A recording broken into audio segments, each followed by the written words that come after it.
Pinagpalang araw sa inyong lahat mga kabangers at mga kayanggaw, lalong-lalo na po sa inyo kabanong. Nais ko lamang ibahagi ang aking karanasan nung ako ay binata pa. Ang karanasan na ito ang siyang sumubok sa aming pagkatao, lalong-lalo na sa aming mga pananaw. Ito rin ang nagpatunay sa akin na ang pagiging sakim ay walang maidudulot na maganda sa buhay ng kahit na sino. Dahil sa karanasan na ito, mas lalo kong naintindihan na ang lahat ng desisyon na ginagawa natin sa mundo ay may kapalit. Maaring maganda ang dulot nito sa atin at mas masama pa ay maaari din nating ikamatay. Ako po si Rico, ang sender na maghahatid ng kwento ngayong araw. At ito ang aking kwento. Bago po natin simulan ng kwentong handog ngayong gabi, kung maaari lang ay pindutin niyo muna ang subscribe button bilang suporta na rin sa ating channel. Bawat suporta na inyong ibibigay ay malaking tulong para may pagpatuloy ang paghahatid namin ng kwento. Maraming salamat po mga kabangers. Rico, naipasok mo na ba yung mga sinampay natin? Kanina patay. Kanina patay? Sinong patay? Ang sabi ko, kanina ko pa po naipasok ang mga sinampay, Itay. Mabuti naman kung ganon. Ikaw, Tay, ayos ka lang ba? Ayo naman. Bakit mo naman naitanong bigla? Kasi, naghihimay ka bigla ng malunggay Buwang ka pala eh. Ito yung uulamin natin ngayon. Hahaluan ko lang ng kaunting manok. Masarap ang sabaw habang maulan eh. Narinig kita kanina, Tay, kausap mo si Ma'am Pedring. Hayaan mo na.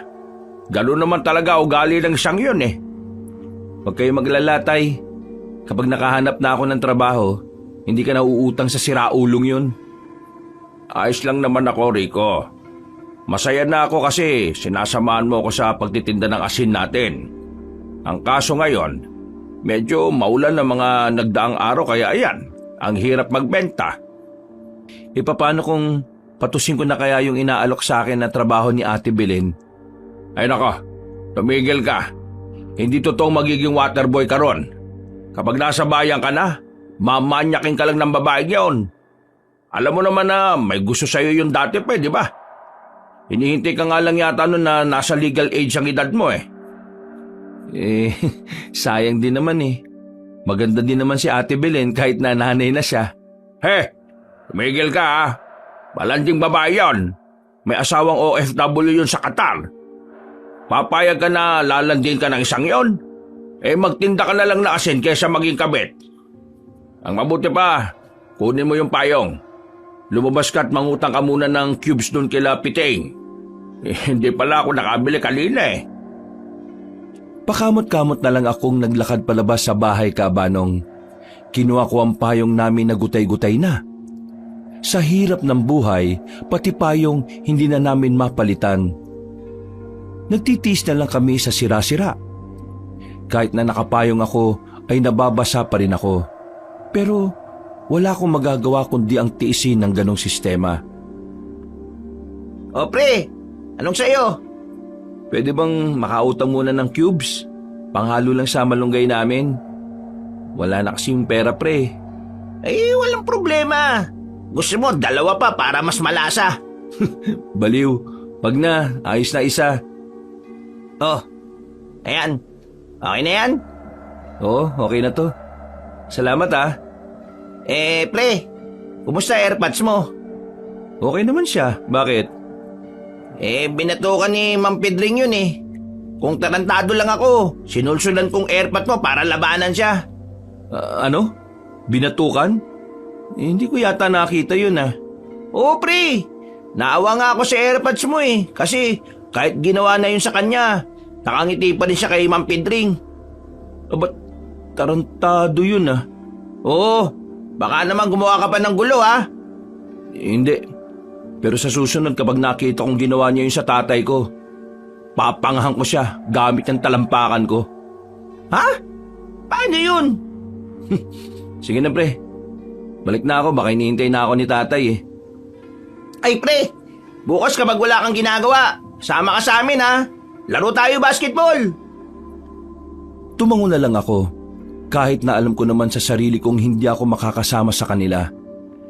Sa halip kasi na maglibang-libang ako, nilalaan ko na lang ang libreng oras ko sa paghahanap ng pera. Lalo na sa mga panahon na mahina ang tinda namin ng asin. Sabay kaming kumain ni tatay. Pinagtiyagaan na lang namin ng tig-isang maliit na pakpak na manok. Mas marami pa ang sabaw kaysa sa laman. Ganun palagi ang ginagawa namin para kahit papaano, marami pa rin kaming makain. Pagkatapos pumunta na lang ako sa maliit naming kusina. Naroon ang asin na ilalako sana namin kinabukasan. Pinagpahinga ko na si tatay. Ako na ang tumapos ng pagsasalok sa mga plastik. Dakong 12:00 na ako natapos, natulog na rin ako. Kinabukasan paggising ko, maulan-ulan pa rin, pero hindi na ganun kalakas. Kailangan ko lumabas noon para makapaglako ng asin.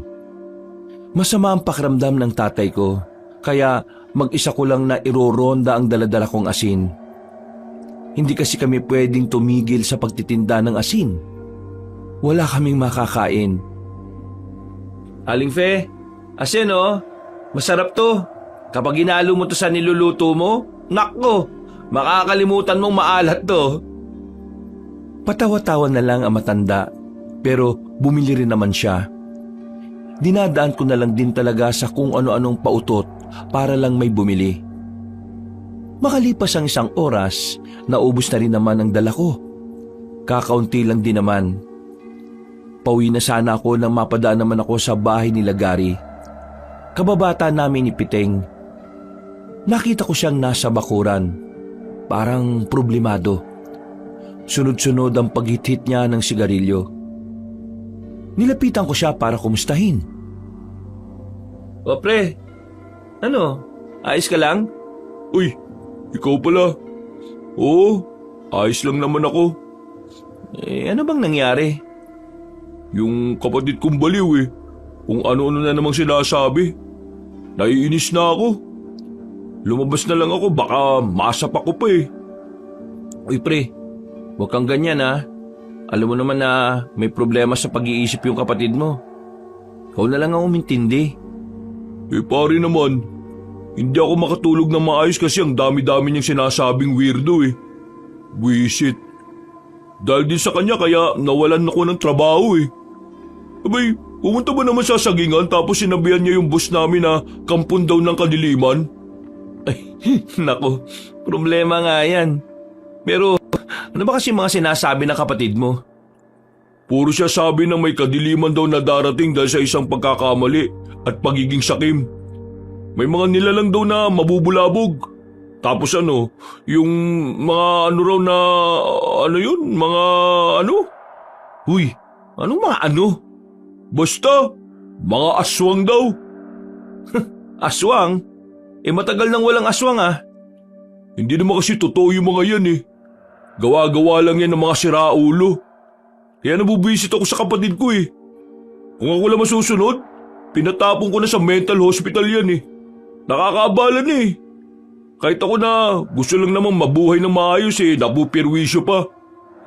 Pero pre, mas maganda rin naman kung idadaan natin sa may nahong usapan ng lahat. Palagi mong tatandaan na hindi mo kailangan manakit para maayos ang isang bagay. Oo, sige. Maraming salamat.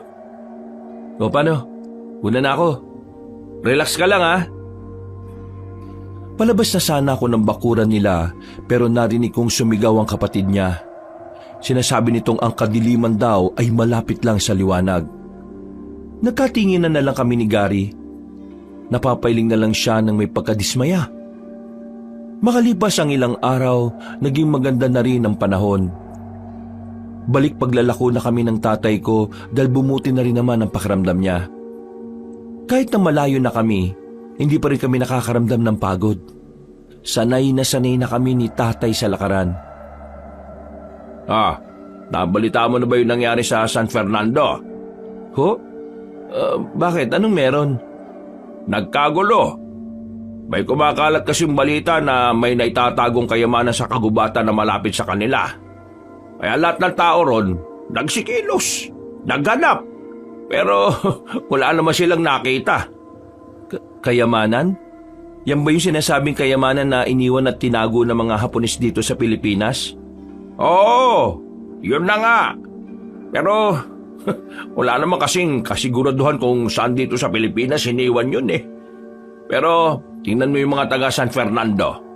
Desperado silang lahat kahit walang kasiguraduhan. Grabe, no? Ganon ang epekto sa kanila ng kahirapan. Bakit tayo, Tay? Hindi naman tayo ganon. Mahirap din naman tayo, ah. Kasi tayo, naniniwala tayo na kaya tong isalba ng pagsusumikap at pagtsatsaga. Pero Tay, hindi ka ba napapagod sa buhay natin? Ano bang klaseng talong yan? Malamang nakakapagod maging mahirap. Pero wala naman tayong ibang mapagpipilian kundi ang lumaban at magpatuloy eh. Alam mo kung bakit gusto ko pa rin tumuloy? Kasi kasama kita. Ganun din naman ako, Tay eh. Ikaw lang din naman ang pinaguhugutan ko ng lakas. Kaya nga hanggat maaari, gawin natin ang makakaya natin para makapamuhay ng marangal. Napangiti na lang ako sa sinabi ng tatay ko, Kabanong. Sa aming pagpapatuloy, narating na rin namin ang isa pang baryo. Pagpasok pa lang namin ay may mga sumalubong na sa amin. Pinakyaw nila ang mga natitira naming tinda. Masaya naman kami kasi maaga kaming makakauwi. Nako, maaga tayo makakauwi nito, Tay. Ang saya naman ng araw na to. Yan ang sinasabi ko sa iyo. Hanggat naniniwala tayong kaya nating umunlad sa maayos na paraan, ay gagabayan tayo palagi ng Panginoon at bibigyan niya tayo ng biyaya. Hindi na kami nagtagal pa sa lugar na yon. Agad na rin kaming umalis. Pero habang naglalakad kami pauwi, meron kaming natanaw na grupo ng mga kalalakihan na armado na pumasok sa kagubatan. Agad akong hinila ni tatay sa gilid. Tay, anong meron? Bakit may mga dala silang baril? Hindi ko rin alam, pero mukhang mga rebelde mga yan. Lumapit kami roon at sumilip kami sa gubat. Nakita namin ang mga armadong lalaki na parang may hinahanap sila. Find the treasure now! We need to find the treasure! Or else I will kill you all! Tay, mukhang hindi sila rebelde. Kano yun, oh. Hinahanap din nila yung kayamanan. Diyos ko, pati mga armadong tao ay naghahanap na rin. Sino ba kasi nagpakalat ng balitang yon? Tay, umalis na tayo dito. Baka mamaya makita pa nila tayo. Baka madamay tayo. Kabadong-kabado ako nung mga oras na yon, Kabanong. Agad na rin kaming umalis ni tatay. Buti na lang din ay hindi nila kami nahalata. Nakabalik naman kami ng payapa sa amin. Pagdating nga namin sa baryo, naririnig na rin namin sa iba ang usap-usapan tungkol sa kayamanan. Umabot na yun sa amin. May mga tao na rin sa amin na nagkakaroon ng interes sa kayamanan na yon. Oh, ano yan pre? Ibebenta na? Oo, bulok na eh. Wala na tong silbi. Papatimbang ko na lang. Nabulok na kasi ito eh. Sayang nga oh. Hindi na kasi namin ito nagamit mula nang ma-flat yung gulong. Sayang yung bisikleta na yan ah. Pero wala. Timbangan na lang talaga bagsak niyan. Pre, anong masasabi mo dun sa kumakalat na haka-haka tungkol dun sa kayamanan? Naiintriga rin ako. Parang gusto ko na nga rin makihanap eh. Wala pa namang kasiguraduhan na nandito yun sa probinsya natin eh. At mas lalong wala namang kasiguraduhan na totoo nga yun. Paano kung meron? Di paldo-paldo yung makakakuha nun. Kung wala, nagsayang lang ng lakas sa mga taong maghanap nun dun. Pero wala namang masama kung susubukan. Sa hirap ng buhay ngayon, lahat ng paraan para makaahon, dapat hindi na natin pinapalagpas. Wala namang mawawala sa atin kasi walang-wala rin naman na tayo ngayon eh. Oh, si Gary yun ah. Kung ano? Hoy! Gary! Halika dito! Nakasimangot ka na naman ah. Visit kasi sa bahay Oh, ano na naman ba nangyari? Parang lagi ka na lang inis ah. Pinatake na naman ng katarantaduhan yung kapatid kong may sapak. Oh, kalma, relax. Bakit? Ano na naman ba yung nangyari? Ayun, sigaw ng sigaw. Sabi na may grupo daw ng mga armado ang makakakita sa hinahanap ng lahat. Tinatanong ko nga kung alam niya kung nasaan yung kayamanan na hinahanap ng mga tao Tinawanan lang niya ako. Ay ayun, nabwisit talaga ako. Umalis na lang ako kaysa masap ako pa Sa sinabing yon ni Gary ay nagtindigan ng mga balahibo ko. Hindi ko alam kung bakit, pero pakiramdam ko dahil yon sa pagiging tugma ng sinabi ng kapatid niya at sa nakita namin ng tatay ko. Bigla ko na lang naisip na baka magkatotoo na ang mga armadong lalaki na yon ang makahanap sa kayamanan, kung sakaling meron man. Umiiling-iling na lang ako, Kabanong. Pilit kong inaalis sa isip ko na walang basihan ng sinasabi ng kapatid niya. At nagkakataon lang din na merong armadong grupo na naghahanap sa kayamanan. Nang maging kalmado na si Gary, umalis na rin siya kasama si Piteng. Nilapitan naman ako ni tatay at inabutan ng kape. Iniisip mo pa rin ba yung nakita natin kanina? Ay, oo, tay Pero narinig mo ba yung sinabi ni Gary kanina? Hindi. Ano ba yon? Yung kapatid niya raw kasi, yung may problema sa pag-iisip. Sinasabi na may armadong lalaki raw na makakahanap ng kayamanan. Di ba, meron tayong nakitang armadong grupo kanina. Hinahanap din nila yung kayamanan. Baka nagkataon lang. Alam mo naman, ang mga taong wala sa katinuan kung ano-ano lang ang sinasabi. Wala namang basihan yung sinabi niya Minsan nga kapag dadadaan ako sa bahay nila, naririnig ko yung sinasabi ng kapatid niya. May babagsak daw na malaking bulalakaw sa barangay natin. Wala namang nabagsak kasi hindi naman talaga makatotohanan ng mga naiisip ng kagaya niya. Kaya kung ako sa kanila, dalhidan nila sa tamang pasilidad para naman matugunan yung pangangailangan ng kapatid niyang si Gary. Kasi, lalong mababaliw ang taong yon kung nasa bahay nila at hindi naman naasikaso. Nakakaawa lang. Napabuntong hininga na lang si Papa. Napaisip din ako sa sinabi niya. Pinagpalagay ko na lang na baka nga nakakataon lang ang lahat. Sa mga sumunod pang araw, patuloy na namayagpag ang usapin tungkol sa iniwang kayamanan ng mga Hapon. Dumami na rin ang nakaroon ng interes, pero wala namang kahit na isa sa kanila ang nakakita sa hinahanap na yaman. Tubal ng benta ngayon, anak? Ay, nako. Pahinga na kaya muna tayo rito. Oo, kaya nga tay Nakakadalawang plastic pa lang tayo. Dahil pang laman itong bayong ko Ako nga, natatay ako Teka, saan ba pwedeng tumae rito? Naku, bawal dito sa labas tay. Doon pasok tayo sa gubat. Doon ka maganap. Bilisan natin. Masakit na yung tiyan ko. Baka mamaya abutin pa ako dito sa salawal ko. Naku, nakakahiya. Agad kaming naglakad papasok ng gubat. Sakto na meron kaming natanaw na ilog. Umupo na si tatay sa likuran ng puno. Ako naman kumuha ng tubig na ipanghuhugas niya. Nang sumalok na ako ng tubig gamit ang sirang galon na nakita ko sa gilid, natanaw ko sa kabilang parte ng ilog ang mga armadong lalaki. Nagmamadali sila at base sa kilos nila, parang ang saya-saya nila. Dahil sa kuryosidad, bigla ko na lang naisipan na sundan sila. Binitiwan ko na muna ang hawak kong galon. Pansamantala, nawala na sa isipan ko na naghihintay pala ng panghugas ang tatay ko. Anong ginagawa nila? Bakit parang masaya sila? Sila yung nakaraan Nahanap na kaya nila yung kayamanan? Kahit na alam kong delikado, sinundan ko pa rin sila, Kabanong. Hanggang sa nakita ko na lang silang nakatigil sa harap ng isang kuweba. Ako naman nagtago lang sa ilalim ng punong mangga. Check this cave! Check the area! I know this is the right location. Move! Move! Move! Mukhang nahanap na nga nila. Pero saan dito? Teka, hihintayin ko pa bang makita nila? Wag na siguro. Kailangan ko na lang makabalik. Tatayo na sana ako pero meron akong natapakan na lata.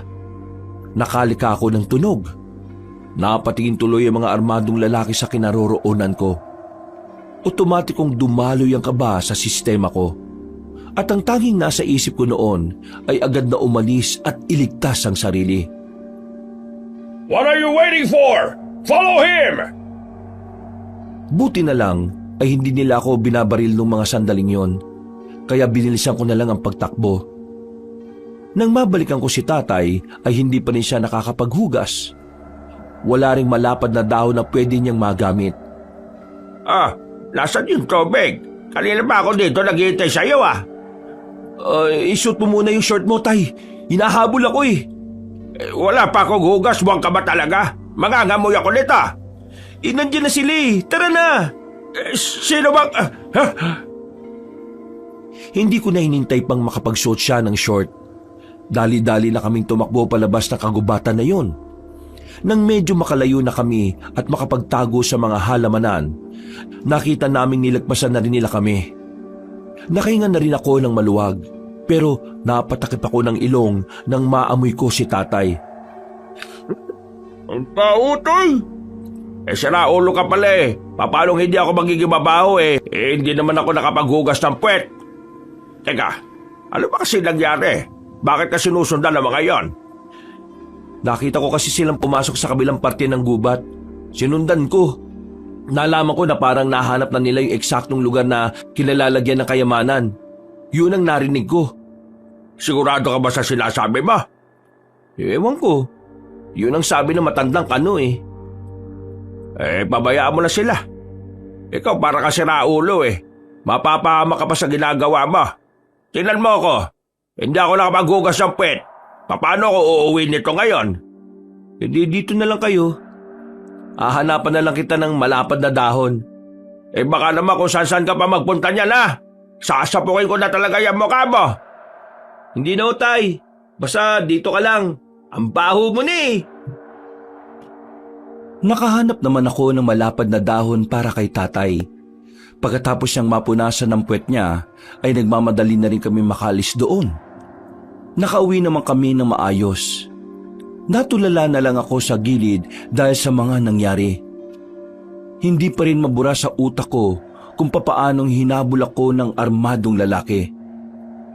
Habang nagmumuni-muni sa harapan ng bahay namin, nilapitan ako ni tatay at inabutan ng mainit na tableya.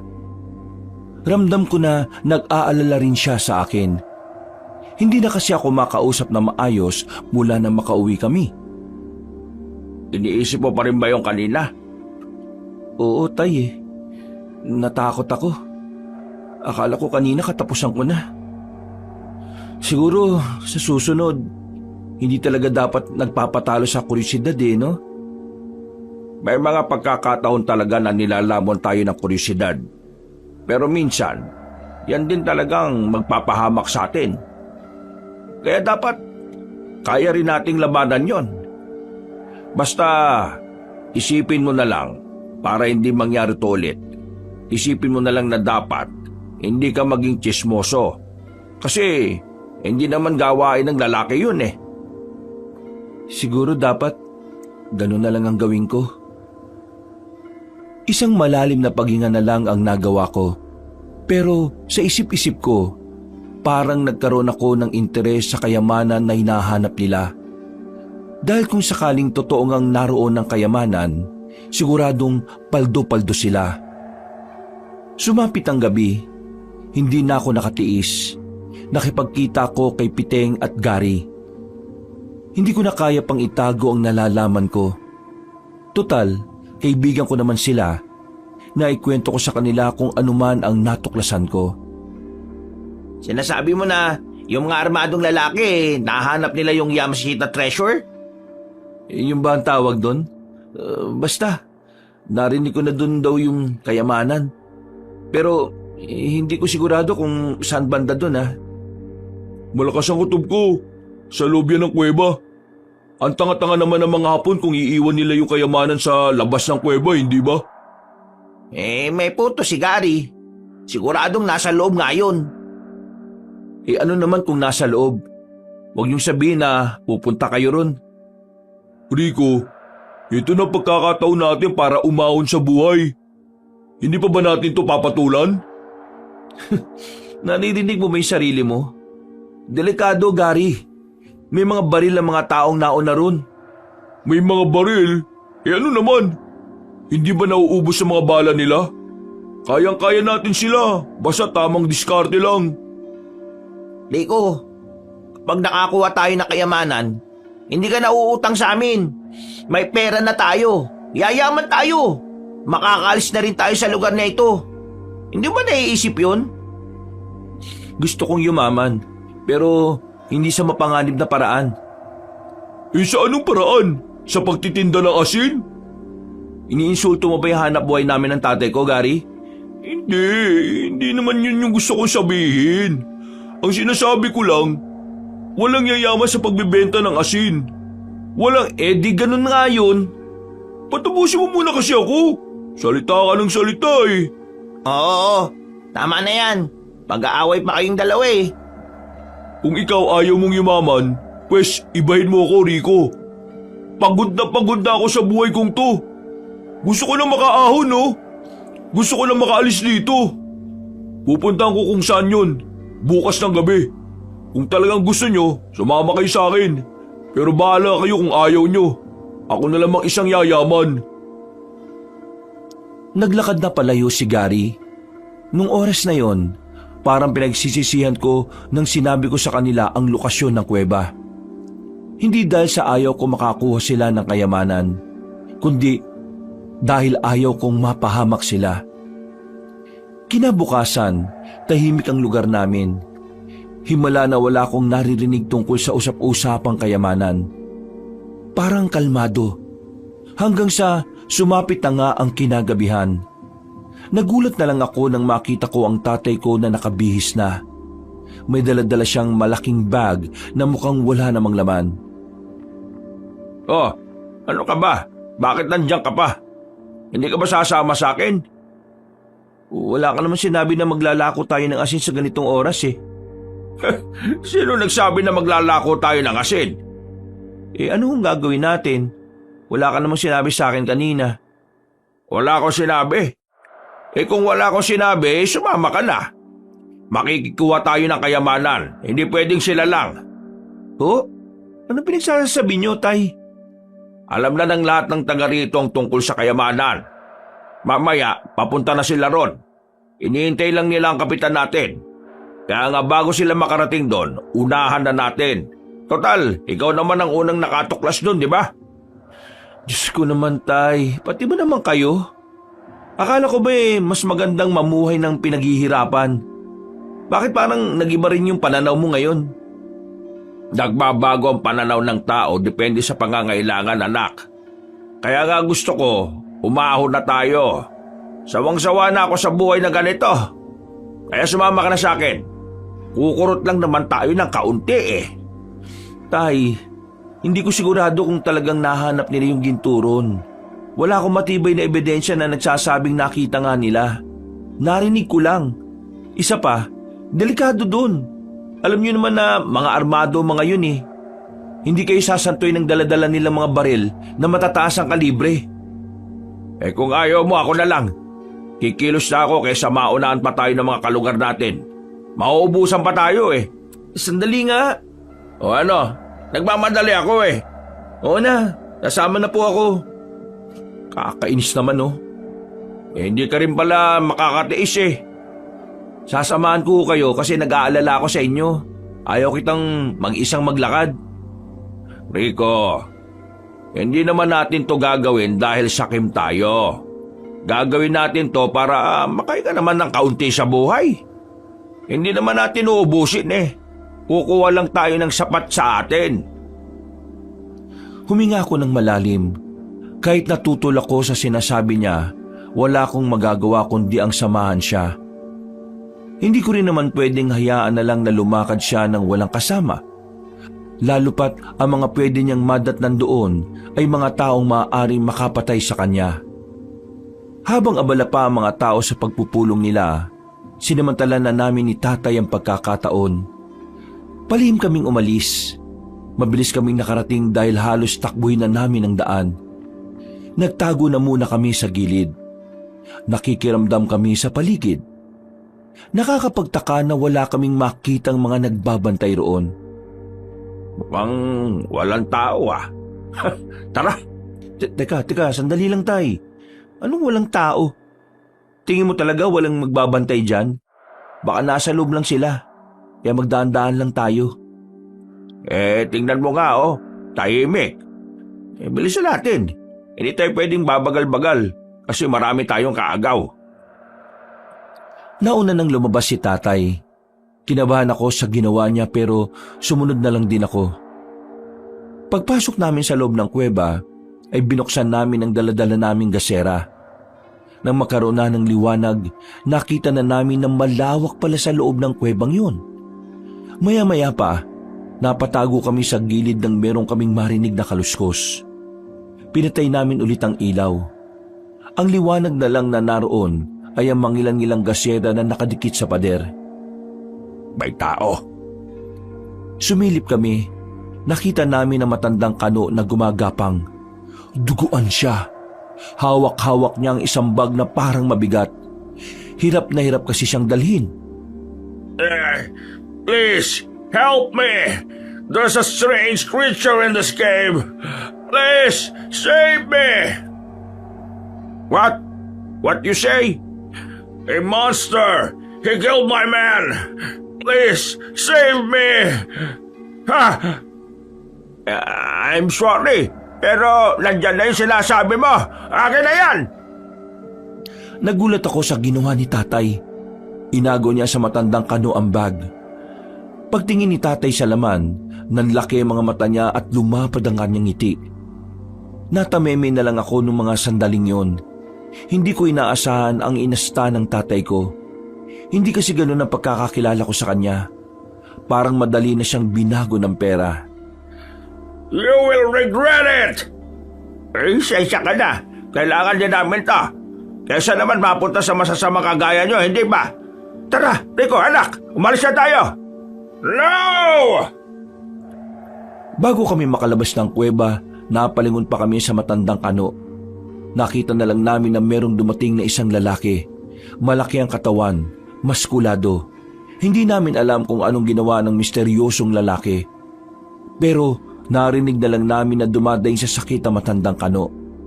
Noong mga sandaling yun, nagmamadali na kaming tumakbo. Nang makalayo na kami, muling binuklat ni tatay ang malaking bag. Nalula kami sa nakita namin. Puro ginto nga ang nasa loob noon, kabanong. Meron din mga alahas at diamante. Anak, yayaman na tayo. Makakalis na rin tayo sa lugar na ito. Tay, tama ba yung ginawa natin? Di ba parang ninakawan natin yung matandang kano kanina? Tapos inaya na lang din natin siyang paslangin ng kung anumang nilalang yon? Nawa ka sa taong mas masahol pa sa demonyo ang kaluluwa. Masasama sila. Tayo hindi. Kailangan lang talaga natin ng pera. At hindi naman natin to sosolohin eh. Palihim tayong magbibigay sa simbahan.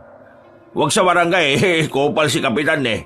Gagamitin niya lang sa sugal yung donasyon natin. Pero tay, hindi naman atin ang kayamanan na yan. Dapat isurrender natin yan sa gobyerno kasi matagal nang pinaghahanap yan eh. Tumigil ka nga. Tingin mo magandang ideya yan. Kapag sa kanila to mapunta, paghahatian lang to ng mga buhaya. Mas maiging nasa atin na ito. Para naman kahit minsan lang makaranas man lang tayo ng ginhawa. Tara na, umalis na tayo at baka maabutan pa tayo ng iba rito. Nagmamadali kaming nilisan ng lugar na yon, kabanong. Pag-uwi namin sa bahay ay agad na sinarado ni tatay ang lahat ng bintana at ang pintuan namin. Inilatag niya ang laman ng malaking bag sa kanyang papag. Hindi ako makapaniwala sa nakikita ko noon. Sa palabas ko lang kasi yun nakikita. Rico, tignan mo, magiging mayaman na talaga tayo. Ay, ang dami nito. Sa dami ng gintong nakalatag, isa lang ang pumukaw ng atensyon ko roon. Meron din isang parang maliit na garapon. Ginto rin siya. Siya lang ang kakaiba kaya dinampot ko at nilagay ko sa altar namin. Hindi ko na muna binuksan. Nakatuon lang ang atensyon ko kay tatay. Sulit ang pagbubuhat natin dito kahit ang bigat. Ang dami naman oh. Oh, eto. Itatago ko na ang iba sa ilalim ng papag ko ha. Kuha ka na lang kapag... Ha? Ano yun? May kumakatok.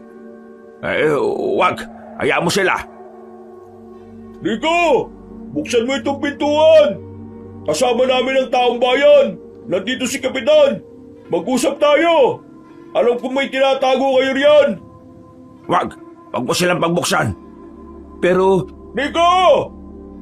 Buksan mo to! Kapag hindi mo to binuksan, mapipinita kami pumasok dyan! Sirain namin tong pinto! iba na ang tono ng pananalita ni Gary, kaya kahit ayaw ng tatay ko, tumayo ko para pagbuksan sila. Bumungad sa akin si Gary at Piting. Kasama nila si Kapitan pati na rin ang mga kalugar namin. Ano bang problema, Gary? Rico, magkababata tayo. Pero hindi ko alam na gagantuin mo kami ni Piting. Pati ang mga kalugar natin. Ha? Teka, ano bang pinagsasabi mo? Pinuntahan namin yung kuweba, pero wala na kaming inabutan. Ang nakita lang namin doon, bakas ng dugo. Alam namin na kinuha nyo na yung ginto. Hindi kayo makakapagkaila sa amin. Meron kami nakitang isa sa bakuran nyo eh. Hindi nyo yata napansin na nalaglag dito. Ito oh. Noong mga sandaling yun, kahabanong, alam kong wala na akong lusot, kaya hindi na ako nagdahilan pa. Napabuntong hininga na lang ako at napayuko. Mang Rene, lumabas na kayo dyan. Alam na namin na nasa inyo yung ginto. Hindi naman tama na kayo lang ang makikinabang. Kailangan natin paghati-hatian ng mga yan. Hindi naman namin to susuluhin eh. Ibabahagi namin talaga namin ito sa ating lahat. Kaya lang naman kami nagtatago dahil doon sa nakita naming nilalang. Hindi ba, Rika? Anong nilalang? Yung nakita niyong dugo yun na matandang kanon na armado. Sabi niya sa amin, mayroong mabangis na nilalang ang lumaga sa kanyang mga kasama. Yung ginto na nakuha namin, nakuha lang din namin sa kanya. Tumakas na kami nung nakita namin ang mabangis na nilalang na yun. Kung ano man ang nilalang na sinasabi nyo, wala na tayong pakialam doon oh. Ang malaga, pantay-pantay na magkaroon ng mga kalugar natin. Rico, palalagpasin namin tong ginawa nyo. Pero hindi ko nagustuhan yung tinangkaan yung hindi pa alam sa mga tao yung tungkol dito. Wala na kaming nagawa pa ng tatay ko noon. Kinuha nila ang mga ginto at inilatag sa lamesa sa bakuran namin. Pinapila ang mga tao at isa-isang nabigyan. Makalipas lang ang ilang minuto ay natapos na rin ang pamimigay. Mas malaking porsyento ang napunta kay Kapitan dahil daw gagamitin sa pagpapaunlad ng lugar namin. Natulala na lang si tatay sa gilid. Hindi siya makapaniwala na mababahig-bahig ang ginto na iniisip niyang kanya lang. Samantala, hindi ako pinansin ni Piting at Gary. Lumabas sila ng bakuran namin nang hindi man lang ako tinitingnan. Wala na. Nasayang lang yung pinaghirapan natin. Anong nasayang lang? Meron pa rin naman tayong nakuha eh. Meron ka pa namang naitago sa ilalim ng papag mo, tay. Ano bang gusto nyo? Soloyin lahat? Ganyan ka na ba kasakim? Ay, bibig mo ha. Hindi ko gusto tabas ng dila mo ngayon. Totoo naman eh. Nang dahil sa ginto na yan, parang biglang nagbagong ugali nyo. Parang kinain nyo na lahat ng sinabi nyo noon na mas masarap mamuhay ng pinaghihirapan lahat ng gustong makuha.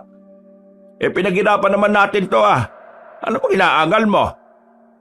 Nagbabago ka na nga talaga, tay. Hindi ako makapaniwala. Totoo nga talaga yung kasabihan, no? Na ang tao nagbabago dahil lang sa pera o kayamanan. Rico, anak. Alam mo, pasensya ka na ha. Alam kong masyado ako nagiging sakim sa yaman. Pero hindi mo ako masisisi. Mula pagkabata ko, hindi ako nakaranas ng masarap na buhay. Alam mo naman yun, hindi ba? Kaya sana, maintindihan mo ako ngayon. Kaya naman kitang intindihin, Tay eh. Ang gusto ko lang, sana naman huwag kayong magbago. O sige, pinapangako ko, hindi ako magbabago. Ako pa rin ang tatay mo. Isang malalim na paghinga na lang ang nagawa ko, Kabanong. Kumalma na rin ang kalooban ko. Pakiramdam ko noon, nagbalik na ang tatay ko. Humingi rin ako ng paumanhin sa kanya, kaya naging maayos na rin kaming dalawa. Kinabukasan, masaya ang buong baryo namin. Lahat ba naman ay paldo-paldo dahil sa ginto.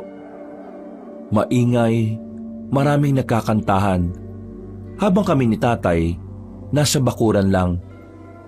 Hindi pa rin namin binibenta ang ginto sa bayan. Rico, anak, pasensya ka na ha. Dahil sa akin hindi ka na pinansin ng dalawa mong kaibigan. Kasalanan ko talaga yun eh. Naging sakim ako. Tay, ayos lang. Kakausapin ko na lang sila. Pagkatapos naming mananghalian ni tatay, lumabas ako ng bahay namin. Pinuntahan ko si Piting at Gary.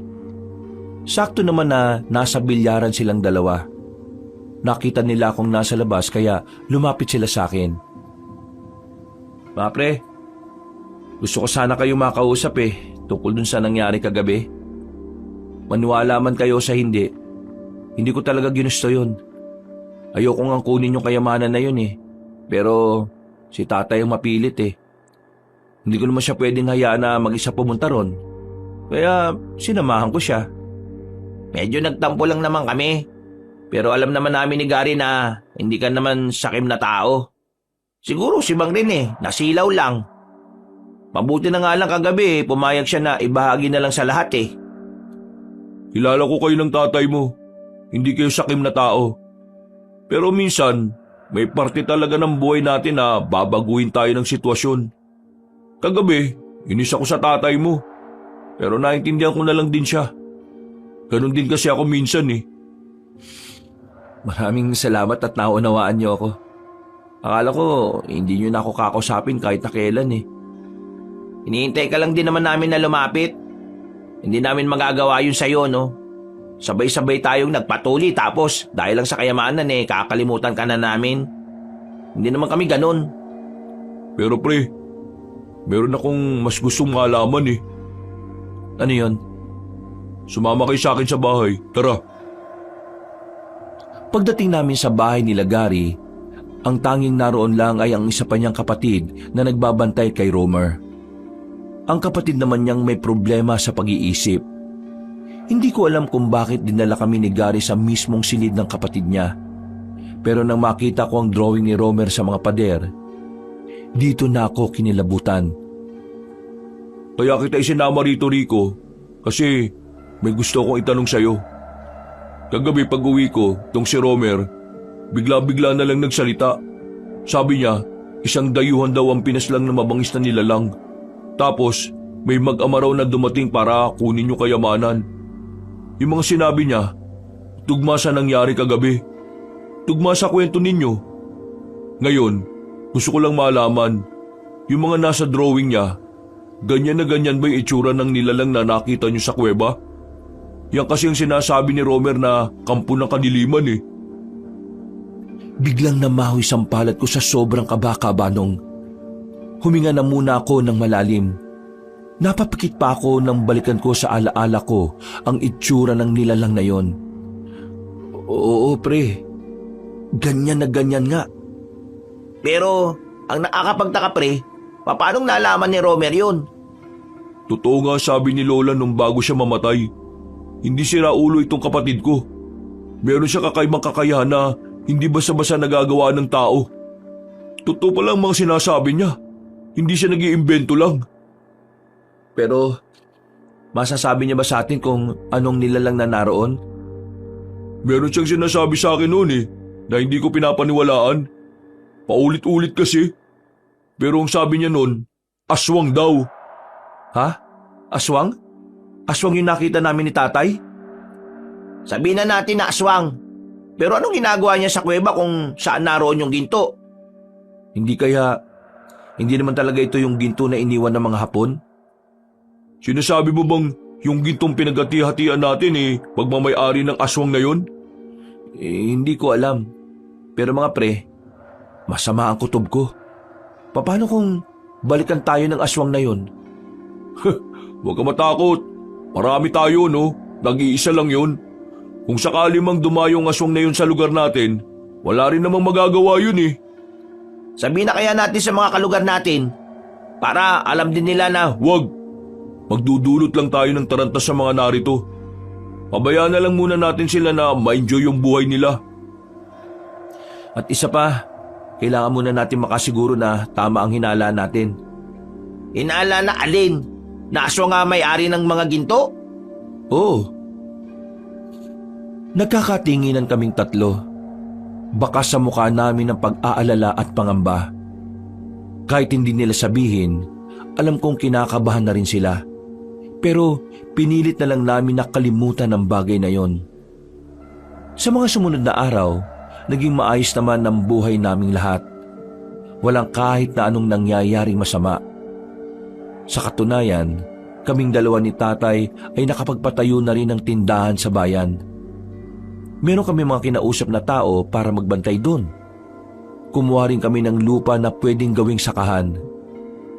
O yan anak, nagsisimula nang magbago ang buhay natin. Huwag ka mag-alala, hindi naman ako magbabago. Tay, paulit-ulit ka naman. Alam ko naman na hindi ka naman talaga magbabago. At masaya ako doon. Buti nga nakinig ako sa iyo Kung hindi siguro ako nakinig isa na rin akong ganid at sakim. Wala na siguro akong pinakaiba sa mga buhaya sa gobyerno ano. Uy, naan nyo lang yung boses nyo, tay. Baka mamaya may makarinig sa atin. Pareho na lang kaming natawa sa pinag-uusapan namin habang nakatanaw sa lupa na nabili namin. Napapangiti habang nakatingin sa papalubog na araw. Tara na. Kailangan na natin makabalik sa atin. Mula sa sakahan, kailangan pa namin maglakad ng halos 5 minuto kung saan nakaparada ang motorsiklo na iniwan namin. Hindi na kasi yun kayang ipasok pa sa mismong tapat ng bukid. Habang naglalakad kami, nakatingin na kami ng tatay ko nang may marinig kaming kaluskos sa paligid. Tinapik agad ako ng tatay ko sa balikat at saka tumawa. Nakakainom mo ng kape yan anak Kaunting kaluskos, kabado ka na kagad. Kalma. Baka mga bayawak lang yan. Tara na. Para makauwi na tayo. Hindi na ako tumugon. Binilisan na lang namin ang paglalakad hanggang sa makarating na kami sa pinagparadahan ng motorsiklo namin. Nang makabalik na kami sa baryo, sinalubong ako ni Piteng. Pinauna ko na si tatay habang ako ay kinausap pa ako ng kaibigan ko. Bakit? May problema ba? Bakit ganyan ang itsura ng pagmumukha mo? Pre, naalala mo yung sinabi ni Romer nung nakaraan? Yung nandun tayo? Nitong nakaraan lang. Oo naman. Bakit? Di ba ang sabi niya, meron daw mamamatay. At yung mamamatay daw na yon, isa sa mga nakakuha ng ginto galing doon sa kuweba. Pre, may namatay na kanina. Si Mang Tobong. Natagpuang walang buhay sa ilog. Lasog-lasog yung katawan niya, pre. Tingin ko, nangyayari na yung kinakatakutan natin. Parang binabalikan na tayo ng nilalang na nandun sa kuweba.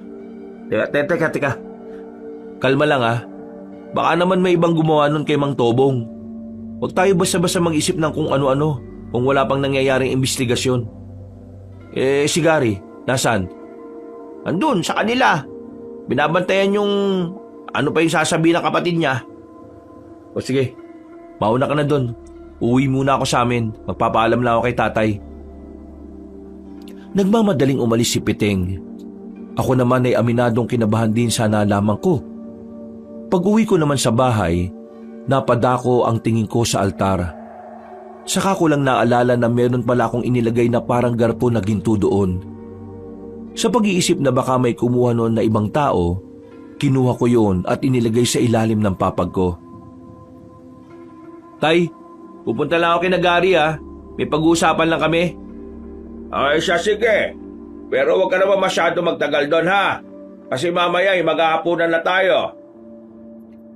Pagdating ko kina Gary, inabutan ko sila sa bakuran nila. Naghahasa ng itak si Gary. O pre, para saan yan? Nasabi ko na kay Piting, susubukan kong puntahan yung nasa kuweba.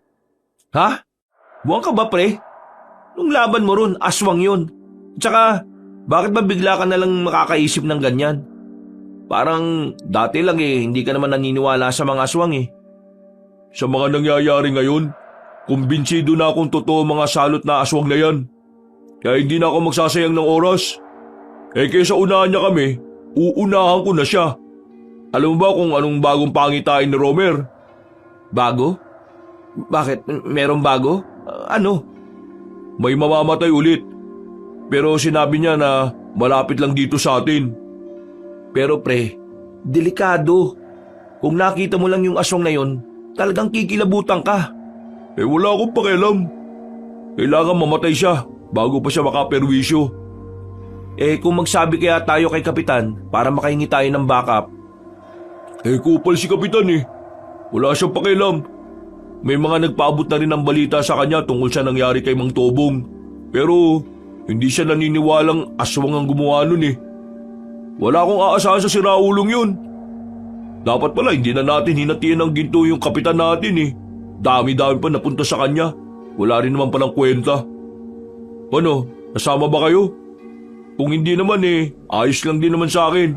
Hindi naman ako namimilit Rico, sasama ako. Hindi pwedeng hayaan na lang kita na lumakad na mag-isa doon. O sige, sasama na rin ako. Kung napipilitan ka lang, wag na Kaya na namin. Hindi, nasama talaga ako. Gusto ko rin makita ulit yung nilalang na yun Kung ganun, tara. Handang-handa na itong mga gamit ko. Meron pa ako dito. 45. Sa bugang ulo ng aswang na yun. Kalat ang utak nung pag nakita ko yun. Pagkatapos namin magapunan ni tatay, lumabas ako sa bahay para sumama sa dalawa kong kaibigan. Kinakabahan ako noon, Kabanong. Sa buong buhay ko, yun ang unang pagkakataon na haharap kami sa isang nilalang na hindi namin alam kung kakayanin ba naming paslangin. Tanging tapang lang ang daladala namin at ilang sandata. Wala kaming sapat na kaalaman kung papaano yun matatalo. Buti naman pinayagan ka ni Mang Rene. Anong pinayagan? Hindi ako nagpaalam.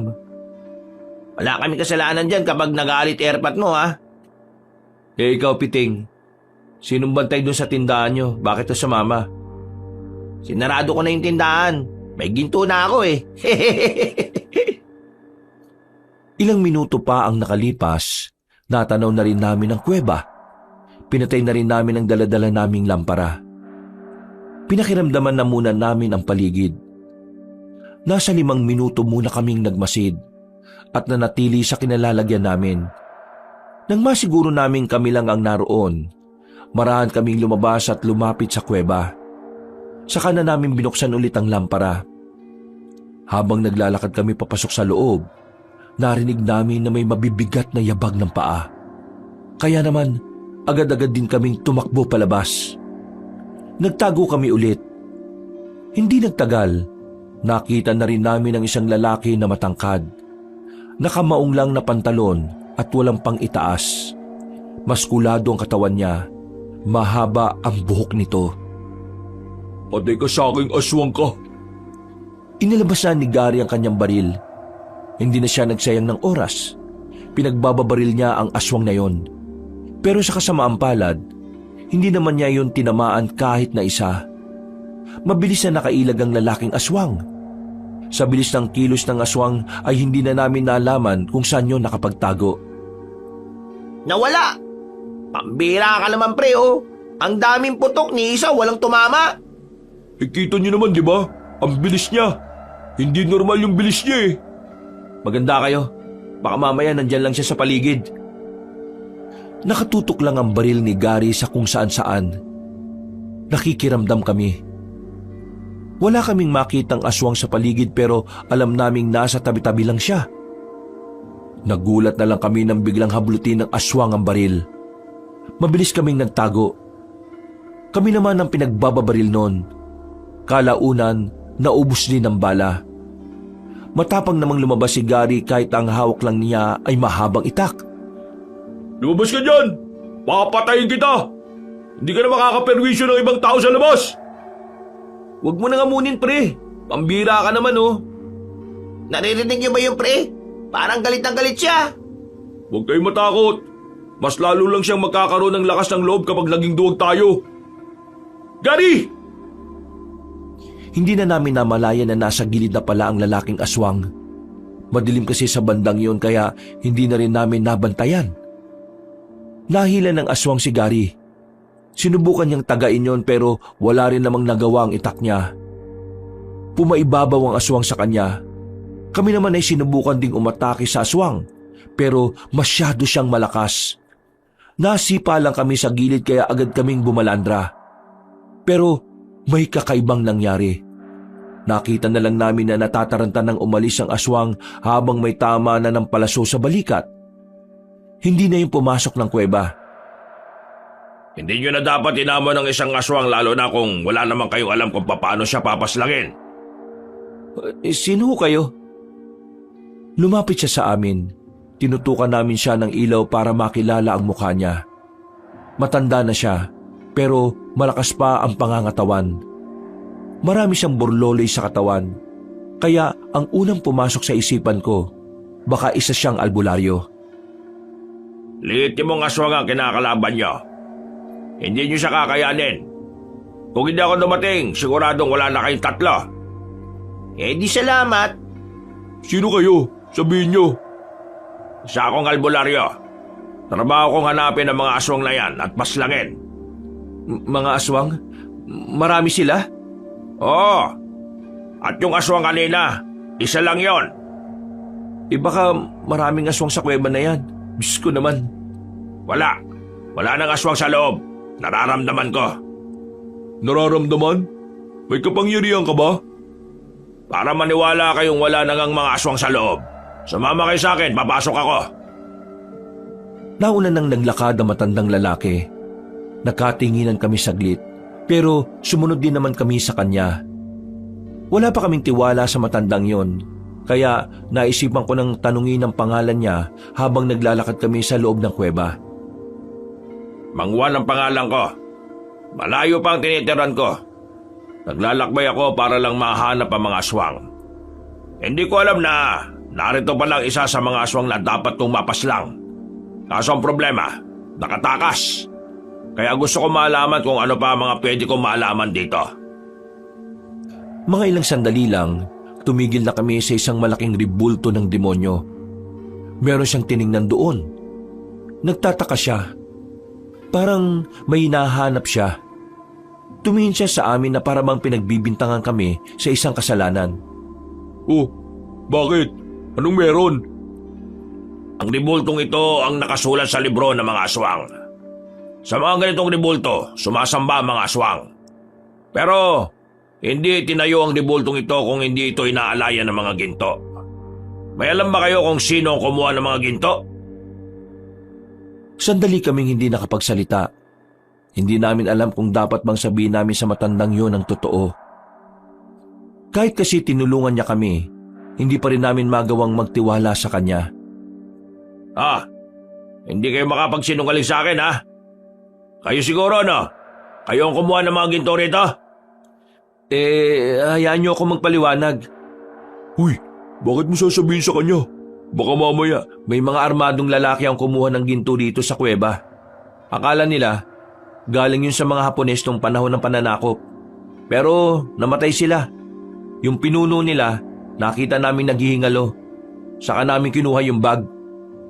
Pero kayo pa rin ang nakinabang sa ginto. Nasaan ang mga ginto? Nasaan ang parato? Ha? Anong parato? Ang parato, isa ring ginto. Pero hindi ito kagaya ng mga pangkaraniwang ginto. Dahil ang bagay na ito ay pinakamahalaga sa mga aswang. Ang parato ay inilalagay sa ilalim ng ribultong ito. Pinaniniwalaan nila na sa paratong yon, namamalagi ang kaluluwa ng mga mahal nila sa buhay. Ah, parang doon nilalagay yung mga abo ng mga namatay nilang mga kamag-anak? Hindi, abo. Mismong kaluluwa ang mga naroon. Hindi nyo dapat kinuha ang bagay na yon. Eh hindi nga namin alam kung ano ang parato. Wala naman kaming nakuha na banga dyan eh. Kailangan mahanap yon. Kung hindi, maaaring malagay sa alanganin ng buhay ng karamihan sa inyo. Huwag na nga tayo makinig sa isang yan. Hindi natin kilala yan eh. Ngayon lang natin yan nakausap at nakita. Baka mamaya may ibang binabalak sa atin yan. Hoy, makinig kayo sa akin. Kailangan nyo hanapin ang parato at maibalik dito. Kung hindi nyo may babalik, madadamay ang mga inosyenteng buhay. Sige nga, sabihin mo na lang nga sa amin. Ano bang itsura ng parato na yan? Wala akong tsak na pagkakalarawan. Ang nabasa ko lang, para siyang lalagyan. Hindi ko alam kung nasaan yun. Wala naman kami nakitang ganun eh. Baka hindi kami nakakuha. Baka mga armadong lalaki nakakuha nun. Kung hindi kayo nakakuha, kailangan nyo pa rin hanapin yon at maibalik dito. Dahil madadamay pa rin kayo sa oras na dumalaw na mga aswang dito para magsamba. Kayo lang ang malapit sa lugar na ito. Kaya kayo lang ang babalikan nila. Di ba sabi mo, tumutugis ka ng aswang? Di tulungan mo kami kapag nangyari yung sinasabi mo. Oo, tutulungan ko naman talaga kayo eh. Pero hindi ko maililigtas ang maraming buhay kung mga inosyente ay idadamay nila. Iisa lang ako. Mga pre, tingin ko kailangan nga nating mahanap yung bagay na yun. Kahit yun na lang ang maibalik natin. Di ako naniniwala sa isang to eh. Baka mamaya, sinasabi niya lang yun para magkaroon siya ng parte sa mga ginto. Ganyan ka ba kawalang utang na loob? Matapos ko kayo iligtas, lalo ka na. Pag-iisipan mo ako na masama. Gano'n naman talaga ang mga masasamang tao, di ba? Nagpapanggap munang mabuti sa umpisa. Pre, kalma ka nga. Tara, malis na tayo rito sa kuweba na to. Baka mamaya biglang may dumating na maraming aswang. Bahala kayo kung maniniwala kayo dyan. Pre, sumunod ka lang sa labas. Susundan ko lang si Gary. Manong, totoo ba talaga mga sinabi nyo? Akala ko sa kalooban mo na naniniwala ka sa akin. Nababasa ko sa mga mata mo eh. Ikaw, sa inyong tatlo, ikaw ang bukod tanging nakikitaan ko ng mas bukal ang puso. Gawin mo nararapat iyo. Hindi lang para sa inyo ng pamilya mo. Para na rin sa mga nakakarami. Kung sakaling maibalik naman namin yung parato, hindi na ba manggugulo yung mga aswang? Hindi ko alam. Pero kung may babalik nyo yon, may tsansang umalis na lang sila rito at lumipat ng lugar. Pero may tsansa rin na magalit sila dahil ninakaw niyo yung mga ginto nila. Ang malaga rito, maibalik ang parato. Yun ang pinakamalaga sa kanila kaysa sa ginto. Pumuntong hininga na lang ako ng mga sandaling yon. Matapos ang pag-uusap namin, ay sabay na rin kaming lumabas. Naghiwalay na rin kami ng landas. Nagpaalam sa akin ang matandang lalaki at sinabi niyang babalik siya kinabukasan. Ako naman, nagmamadali ako makauwi sa amin. Nakaabang na ang tatay ko sa bakuran namin dahil napatagal ako makabalik. Hoy, pambira naman. Bakit man tagal mo naman? Lumamig na yung pagkain natin, no? Pasensya na tay, napakwento lang ako. Tara na, kain na po tayo. Kapansin-pansin ang pagiging balisa ko nung gabing yon. Tanong ng tanong ang tatay ko kung ayos lang ba ako. Pero sinasabi ko lang na oo. Hindi ko sinabi sa kanya ang totoo.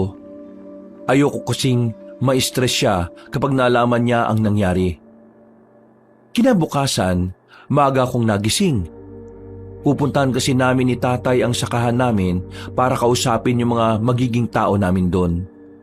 Pagdating namin doon, naroon na silang lahat. Lutang ang utak ko noon, kabanong. Niwala ngang pumasok sa kokote ko sa mga napag-usapan. Hindi na nakatiis ang tatay ko. Habang abala ang mga tao namin, dinala niya ako sa kubo-kubo at kinausap niya ako.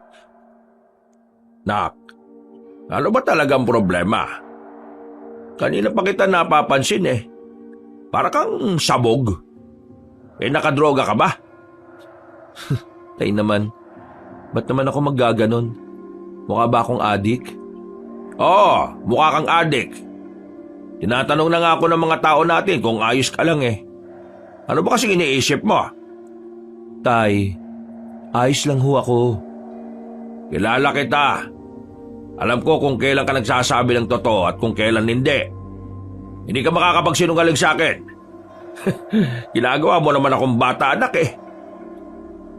Huminga ako ng malalim. Tingin ko noon, kailangan na ring malaman ng tatay ko ang nangyayari. Naiisip ko na mas mainam nang may alam siya para kahit papaano mapaghandaan niya ang mga maaaring mangyari. Sige na, ano yun anak? Tay, kagabi, pinuntahan namin yung aswang.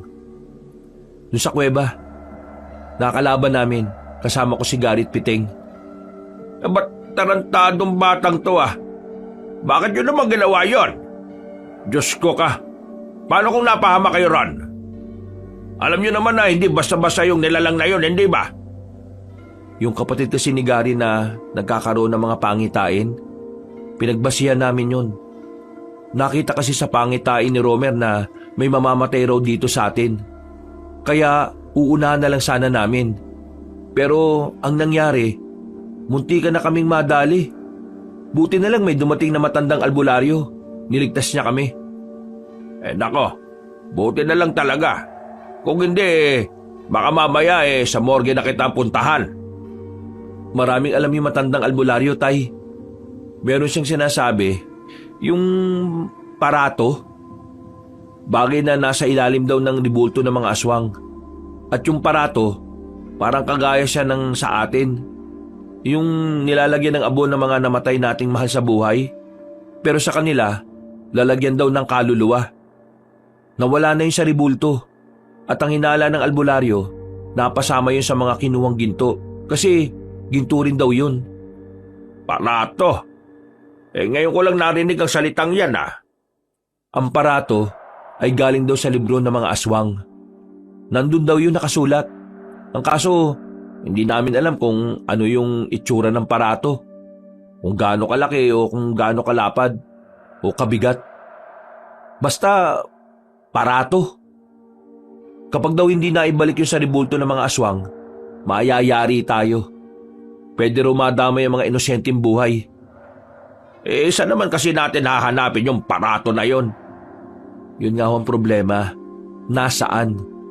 Sumasakit na nga ulo ko kakaisip eh. Sino bang nakakuha ng parato na yon? Wala naman ako nakuhang ginto na parang lalagyan eh. Wala akong maalala. Tay, huwag nyo na lang pong intindihin. Ako nang bahala rito. Kailangang nakafocus kayo sa sakahan. Pwede bang pabayaan kitang sumasakit ang ulo sa kakaisip? Kailangan kitang tulungan siyempre. Isa pa, kasama rin naman ako sa dahilan kung bakit nangyayari ang lahat ng ito eh. Hindi nyo naman kasalanan, Tay. Lahat tayo ginusto natin to. Gagawa natin ang paraan yan. Mahahanap ko rin yung buwisit na parato na yan. Huminga ako ng malalim. Napapikit na lang ako. Maya-maya, nagpaalam ako kay tatay. Pinuntahan ko si Piteng. Sumama siya sa akin at pinuntahan naman namin si Gary. Uminit ang ulo ko nang makita ko siyang nagiinom lang sa bakuran nila. Parang hindi man lang siya gumagawa ng paraan kung paano namin makikita yung parato na sinasabi ng matandang albularyo. Gary! Hindi tumayo si Gary sa kinilalagyan niya.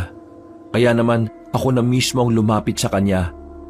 Hinila ko ng malakas ang kwelo niya para sapilitan siyang patayuin. Nagagawa mo pa talaga mag-inom ah. Habang kami sumasakit ang ulo namin sa kakaisip kung saan namin hahanapin yung lintik na parato na yon. Tapos ikaw, pasarap ka lang sa buhay. Bitiwa mo nga ako! Alam mo ang problema mo, Rico? Ikaw ang problema ko. Wala ka man lang bang balak tulungan kami para ma-resolve ang problemang to? Problema? Wala namang problema! Wala. Sira ulo ka na ba talaga? Kailangan natin mahanap ang parato. At wala tayong ideya kung saan mahahanap yun. Alam mo kung bakit ka problemado? Kasi nagpapaniwala ka sa matandang yun.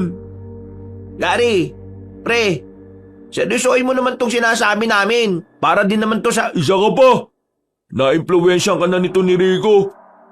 Alam niyo, naniniwala na ako na merong aswang kasi nakita ko eh. Pero hanggang dun na lang yun. Yung pinagsasasabi ng albularyo, hindi na ako maniniwala dun. Ano? Hindi ka naniniwala? Pero sa kapatid mo naniniwala ka? Sinasabi mo bang hindi ako dapat maniwala sa kapatid ko kasi hindi siya normal? Ha? Hindi naman hama kasi na mas katiwa-tiwala yung sinabi ng albularyong may alam sa aswang. Kaysa sa wag mo insultoy na kapatid ko ha? Kahit nainis ako doon, mahal ko yun. Malis ka na nga! Baka makakalimutan ko pa kaibigan kita. Malis ka na! Alis! Tara na pre, yaman mo na muna yan. Hinila na ako ni Piting paalis doon. Napapailing na lang ako dahil hindi rin ako makapaniwala na nakapagbitaw ako ng mga ganong klase ng salita. Pre, hindi ko rin gusto yung mga sinabi mo ha. Mali na idamay mo si Romer. Oo, alam ko naman eh. Nadala lang ako ng emosyon ko. Alam kong mali ako pero pre, hindi ko na alam ang gagawin ko. Pakiramdam ko, nakasalalay sa balikat ko ang lahat ng buhay ng mga taong narito. Bumuntong hininga na lang ako. Kumirot na ang sentido ko noon. Kaya umuwi na muna ako sa bahay para magpahinga. Wala pa si tatay. Nasa bayan siya para punta ng isa pa naming negosyo roon. Buti na lang din, sinamahan ako ni Piting. Dakong 8:00 ng gabi, tahimik na ang paligid. Nag-aalala na ako noon kasi wala pa rin ang tatay ko. Pre, paano? Una na ako ha. Sige pre, maraming salamat ha. Medyo kalmado na utak ko. Hindi bale, bukas ng umaga babalikan ko si Gary at hihingi ako ng pasensya sa kanya. Mabuti naman kung ganon. Alam mo naman, matagal na tayo magkakaibigan, kaya dapat hindi tayo nakakasamaan ng loob. Sige pre, maraming salamat ulit ha. Tumango na lang siya sa akin at nagsimula na rin maglakad palabas ng bakuran namin. Pero hindi pa man siya nakakalabas, napatigil na siya kagad sa bandang bungad. Nung una, hindi ko alam kung bakit. Kaya tumayo na rin ako at nilapitan siya. Sino ba kayo? May isang lalaking nasa tapat ng bahay namin. Hindi siya nagsasalita. At kahit na ilang beses kong ulitin ang tanong ko, hindi naman din siya sumasagot. Pre, tingnan mo oh. Sa kabila meron din. Paglingon ko sa gilid, meron ding lalaki ron. Ganon din sa kaliwang banda. Walang nagsasalita sa kanila. Nakatingin lang sila sa amin ng seryoso. Napapalunok na ako ng laway sa sobrang kaba. Kaya naman, hinila ko na si Piting papasok sa bahay namin. Sinarado namin ang mga bintana at kinandado namin ang pintuan. Pre, ano ba nangyayari? Diyos ko, sino ba yung mga yun? Mga adik yata yun eh. Hindi sila adik pre. Ha? Anong ibig mo sabihin? Hindi sila adik. Mga aswang ang mga yan. Yan na nga ba kinatatakutan ko eh. Binalikan na nila tayo. Inaanap na nila yung lintik na aparato na sinasabi nila. Oo, umalma ka lang. Eto, kunin mo tong isang itak. Huwag mong sabihin na lalabanan natin ang mga yan. Wala naman tayo magagawa, Piting eh. Kung sakali makapasok sila rito sa bahay, di lalabanan natin sila. Hindi pwedeng mamatay na lang tayo ng basta-basta. Noong mga sandaling yun, Kabanong, palakas ng palakas ang angil nila. Naririnig din namin mula sa kabilang bahay na nagsisigawan na sila. Nakita na rin nila ang mga nakapalibot sa bahay namin.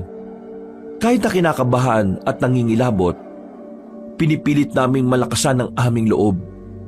Alam namin na sa oras na mabuksan nila ang pintuan, siguradong mapapahama kaming dalawa.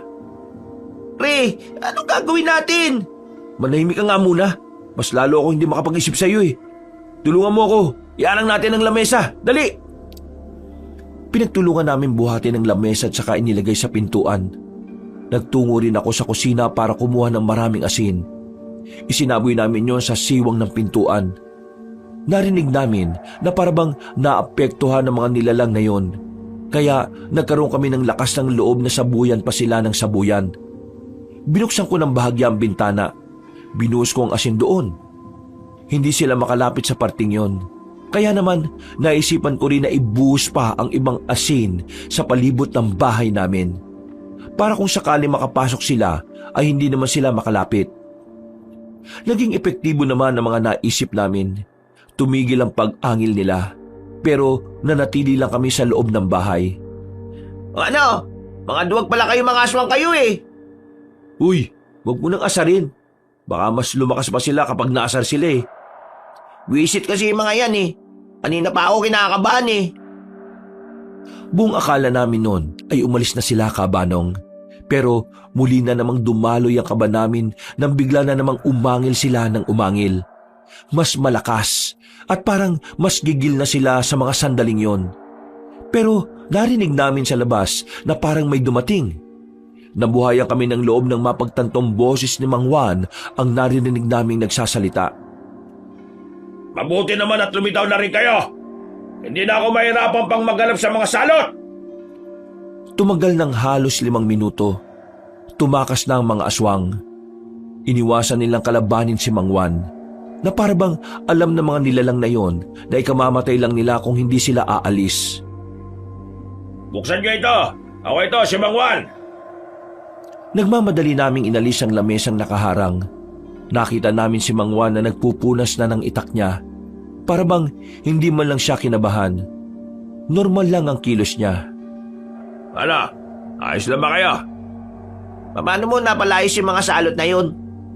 Sinabi ko naman kasi sa inyo, matagal ko na itong ginagawa. Kaya kailangan nyo magtiwala sa akin. Pero, nahanap nyo na ba yung parato? Hindi pa rin eh. Wala kaming mahanap.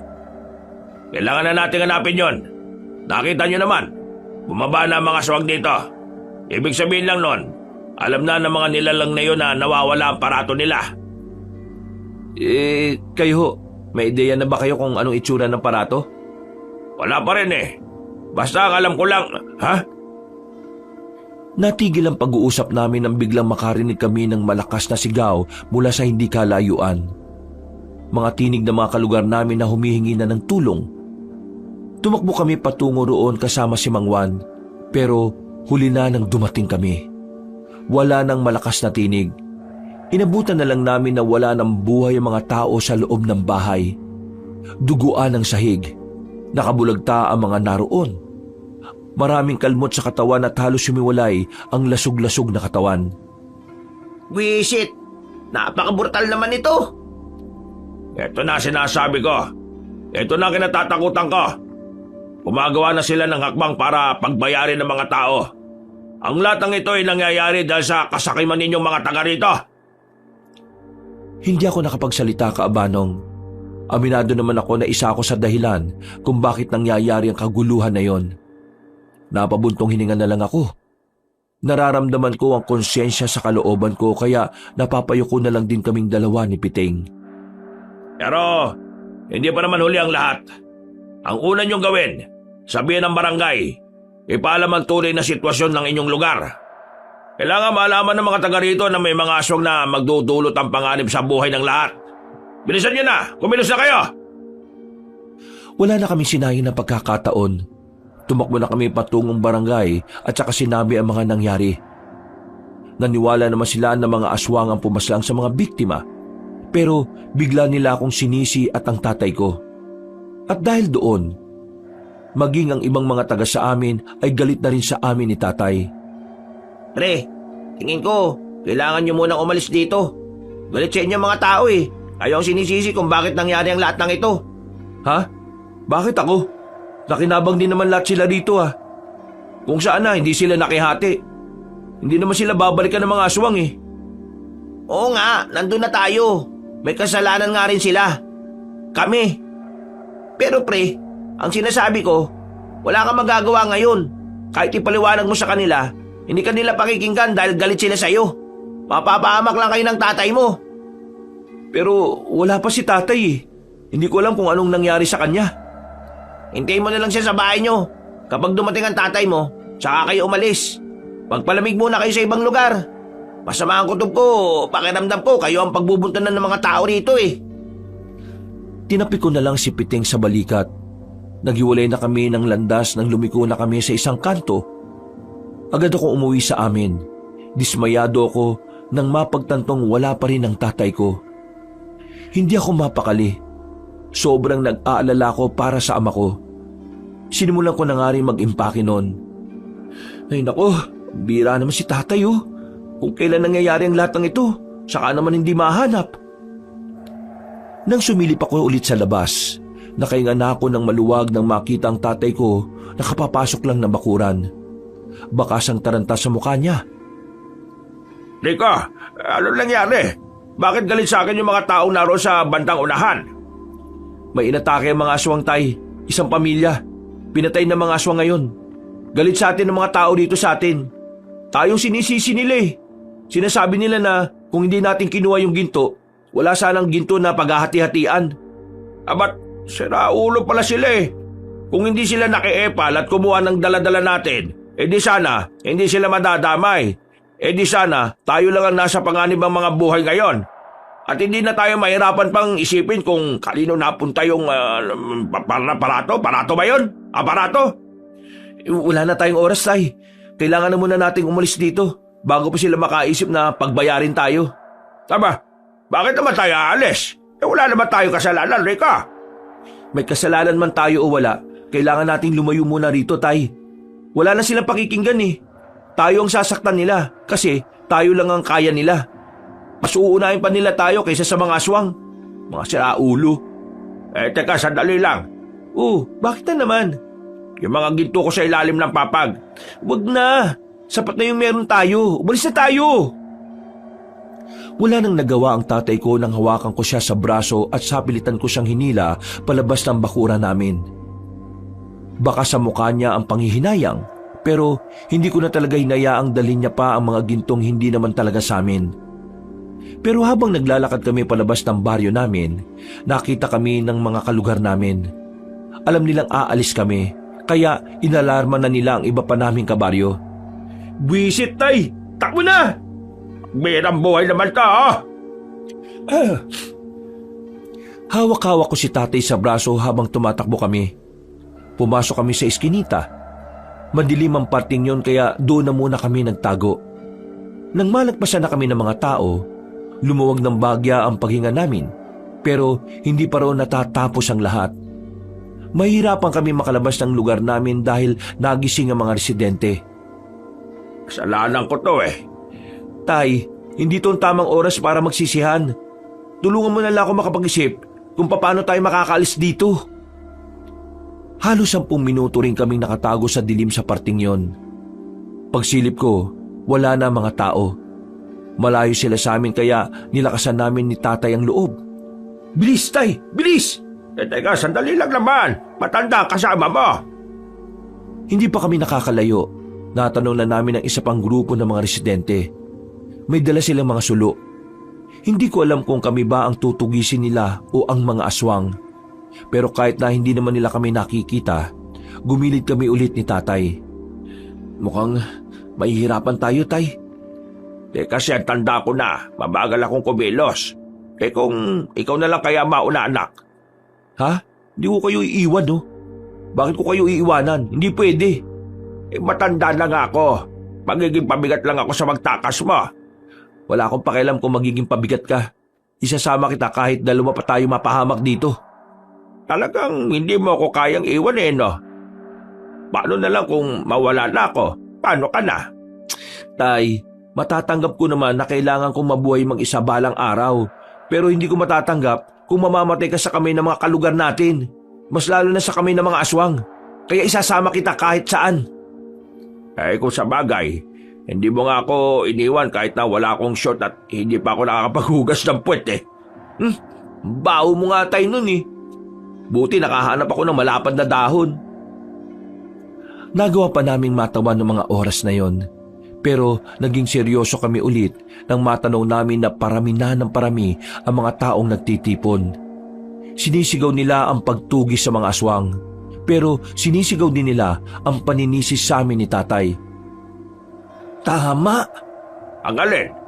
Kailangan natin makita si Mang Juan. Eh, sino naman yon? Yung albularyo na tumulong sa amin kanina. Matutulungan niya tayo. Saan naman natin hahanapin yung taong yon? Bahala na. Basta tingin ko, nandito pa rin siya sa loob ng baryo natin, Tay. Paunahin kita makalis dito Magtago ka muna. Dalawang iniiwasan natin yung mga residente at ang mga aswang. Naintindihan niyo ba ako? Akala ko ba walang iwanan tapos mauuna ako? Kailangan ko nga munang hanapin si Mang Juan. Siya ang makakatulong sa atin para makapagtago muna. Kung wala na pala yung Juan na yun dito, ikaw naman ang mapapahamak. Hindi, malakas ang kutob ko na narito pa siya. Kailangan natin sumugal, Tay. Wala na ba talagang ibang paraan, anak? Nag-aalala ko sa iyo Wala na, Tay. Kaya magtiwala ka sa akin. Magagawa ko to. Sa ngayon, isipin muna natin kung paano tayo makakalabas ng baryo. Muli kong sinuyod ng tingin ang paligid. May mangilan-ngilan pa rin akong nakikita. Pero dahil medyo malayo sila sa amin at hindi rin naman nakatingin sa direksyon kung nasaan kami, muli kaming naglakas ng loob ng tatay ko. Marahang kaming naglakad papunta sa kabilang banda. Nang makalagpas kami ay binilisan namin ng takbo. Sabay tago ulit nang may makitang paparating. Anak! Oh, bakit, Tay? Nak, sa likod mo! Ano pong nasa likod ko, Tay? Nak, may aswang! Pagharap ko, bigla na lang akong dinamba ng lalaking aswang. Hindi ko napansin na may nag-aabang pala roon. Umibabaw sa akin ang aswang na yon at pilit niyang inilalapit ang bibig niya sa leeg ko. Sinubukan ko siyang suntukin sa ulo, pero masyadong matigas ang bungo niya. Tay, tulungan mo ako! Huwag kang matulala dyan! Natauhan ang tatay ko. Dinampot niya ang 2x2 sa gilid. Hinampas niya ang aswang. Ang kaso nga lang, bigla yung umilag. Ako ang tinamaan sa hita. Pinilit kong tumayo kahit na iika-ika ako. Ang aswang naman ay agad na umakyat sa bubungan.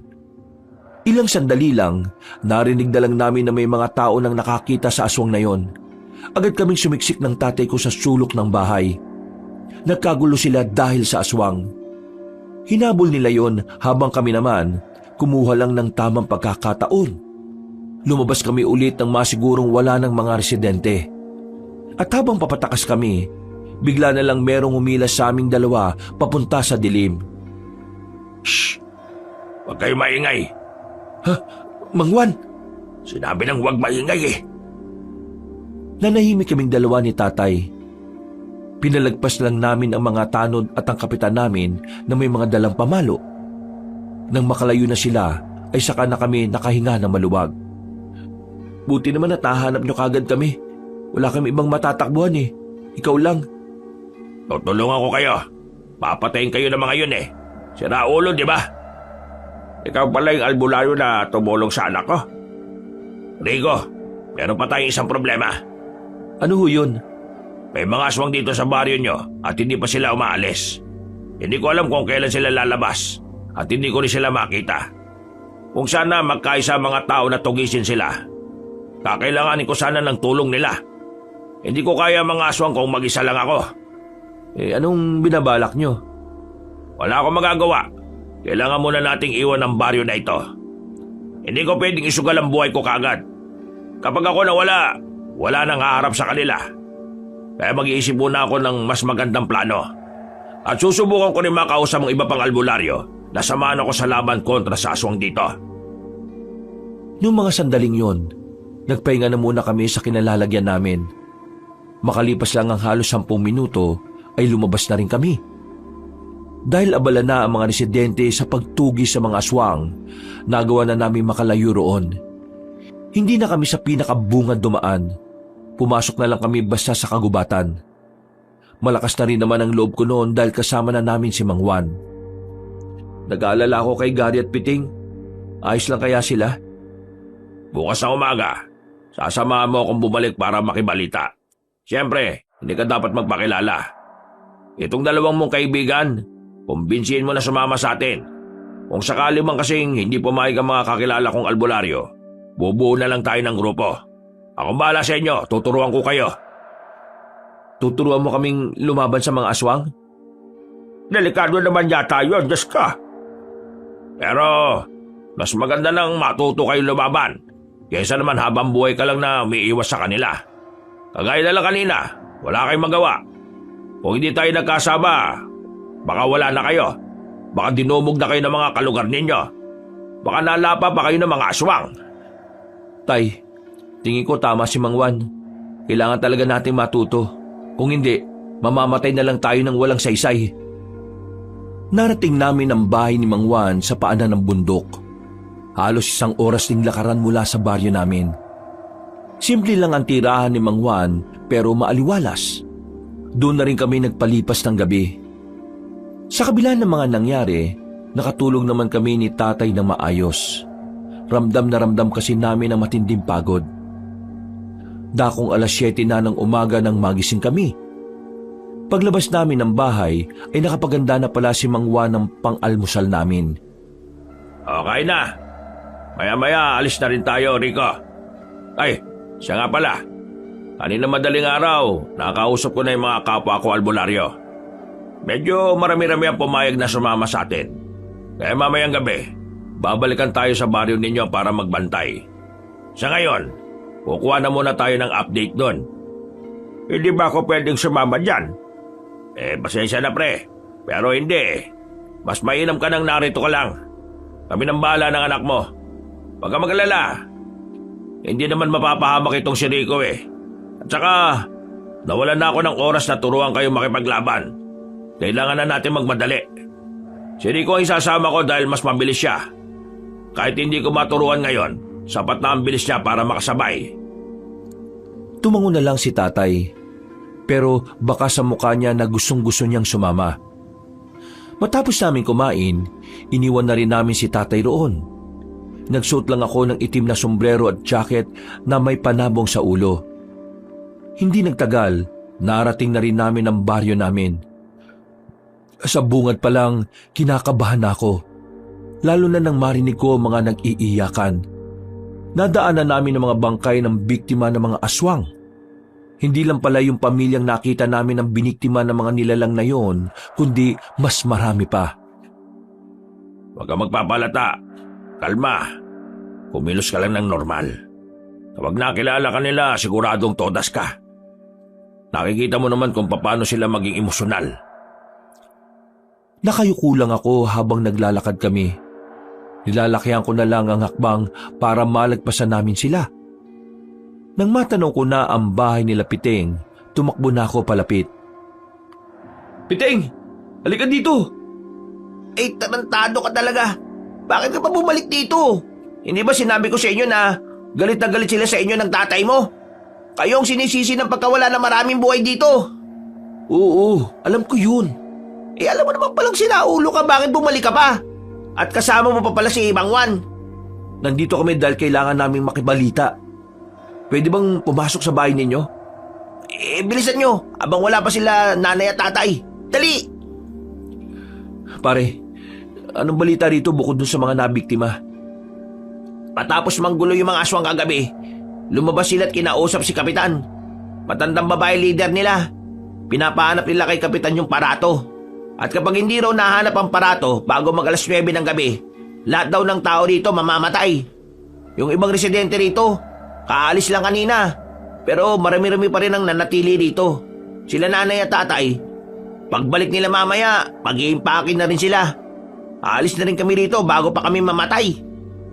Mas maganda na magsilayasan na mga tao rito bago pa mangyari ang kinatatakutan ng lahat. Pero ayaw ng iba umalis eh.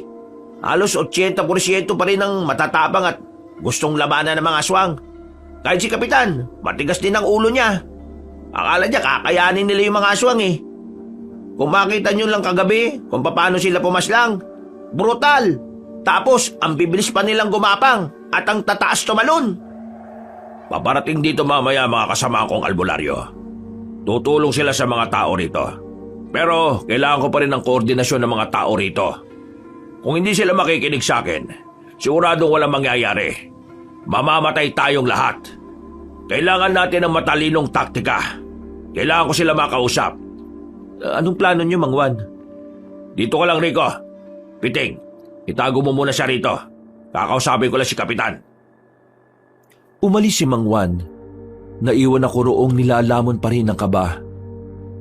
Para akong kriminal na nagtatago kahit na wala naman talaga akong kasalanan. Inabutan ako ni Piting ng kape. Pero sa halip na kumalma, mas lalo lang akong ninerbiyos. Si Gary pre, kumusta? Ayos lang ba siya? Ayos lang ba yung pamilya niya? Oo, ayos lang naman. Duman ako kanina dun eh. Wala naman nasaktan sa kanila.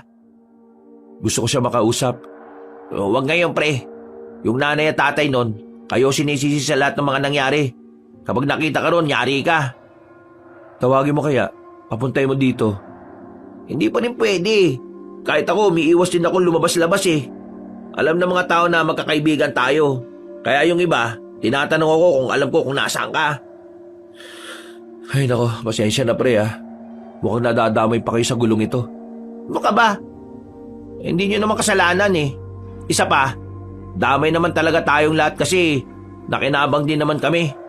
Kung tutusin, wala silang karapatan na sisihin kayo ni Mang Rene. Dahil sa kasakiman, nadamay sila. Pero dahil di sa kasakiman namin, kaya nangyari to. Kami nagdala rito ng mga ginto eh. Basta, naniniwala akong wala kayong kasalanan. Ilang oras kaming naghintay sa pagbabalik ni Mang Juan. Nalaman na lang ni Piting na hirap na pala si Mang Juan na pakiusapan ng mga tao. Hindi siya pinakikinggan dahil hindi naman siya taga roon. Sa kakahintay, nakaidlip na ako at nagising lang ako nang kalabitin ako ni Piting. Huy, langiya. Bakit ngayon mo lang ako ginising? Sabi ni Mang Juan, hayaan lang kita matulog kanina eh. Teka, ibig sabihin inabutan ako dito ng magulang mo? Huwag ka mag-alala. Hindi ka naman nila nilaglag. Naniniwala pa rin sila na wala kayong kasalanan ni Mang Rene. Si Mang Juan nasaan? Maya-maya babalik na rin yon. Hindi pa siya tapos eh. May mangilan-ngilan na siyang nakumbinsi eh. Pero kakaunti pa rin. Ay ako, wala akong magawa. Dapat kasama niya ako eh. Huwag ka na nga makulit. May progreso yung ginagawa niya. Huwag mong sirain. Lalabas lang tayo dito kapag dumating na siya. Halos kalahating oras pa kaming naghintay. Sumapit na ang 8:00 at maya-maya pa, nakarinig na kami ng malakas na sigawan.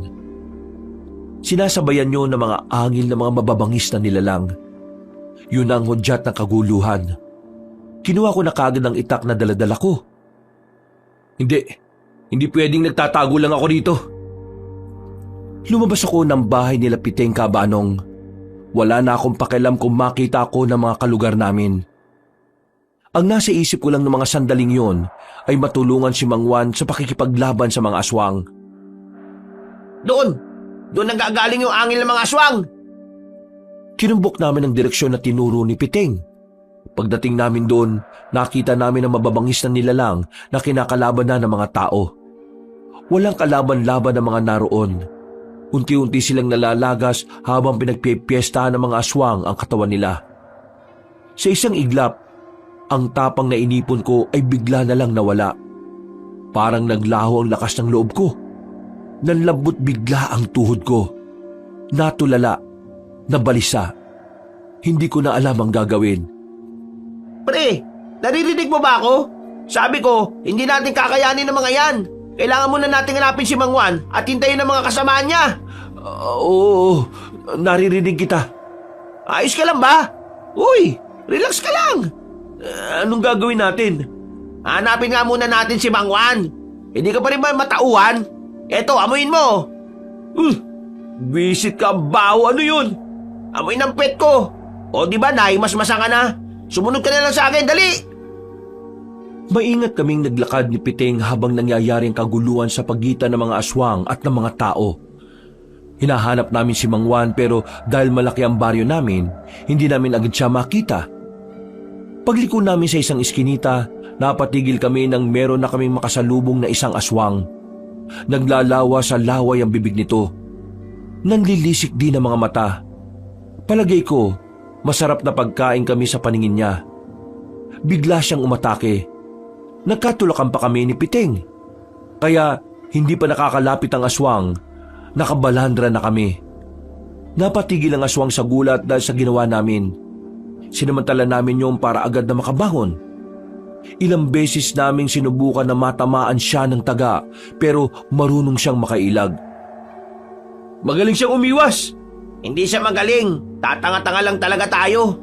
Anong gagawin natin sa buwang na yan? Baala na! Naunang lumusob si Piteng sa aswang. Bara-bara na ang ginagawa niyang pagtaga, pero bigo pa rin siya. Nang makita kong aatakin na ng aswang si Piteng, kinuha ko ang bote sa gilid. Pinukul ko yon sa aswang. Nang tamaan yon sa muka, ay napatigil ito. Nakakuha na ng pagkakataon si Piteng para mataga ang aswang.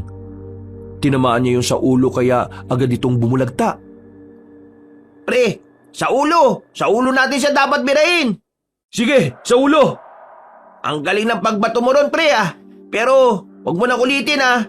Kung nagkamali ka dun, sa ulo ko tatama yun. Yun lang ang una ko naisip eh.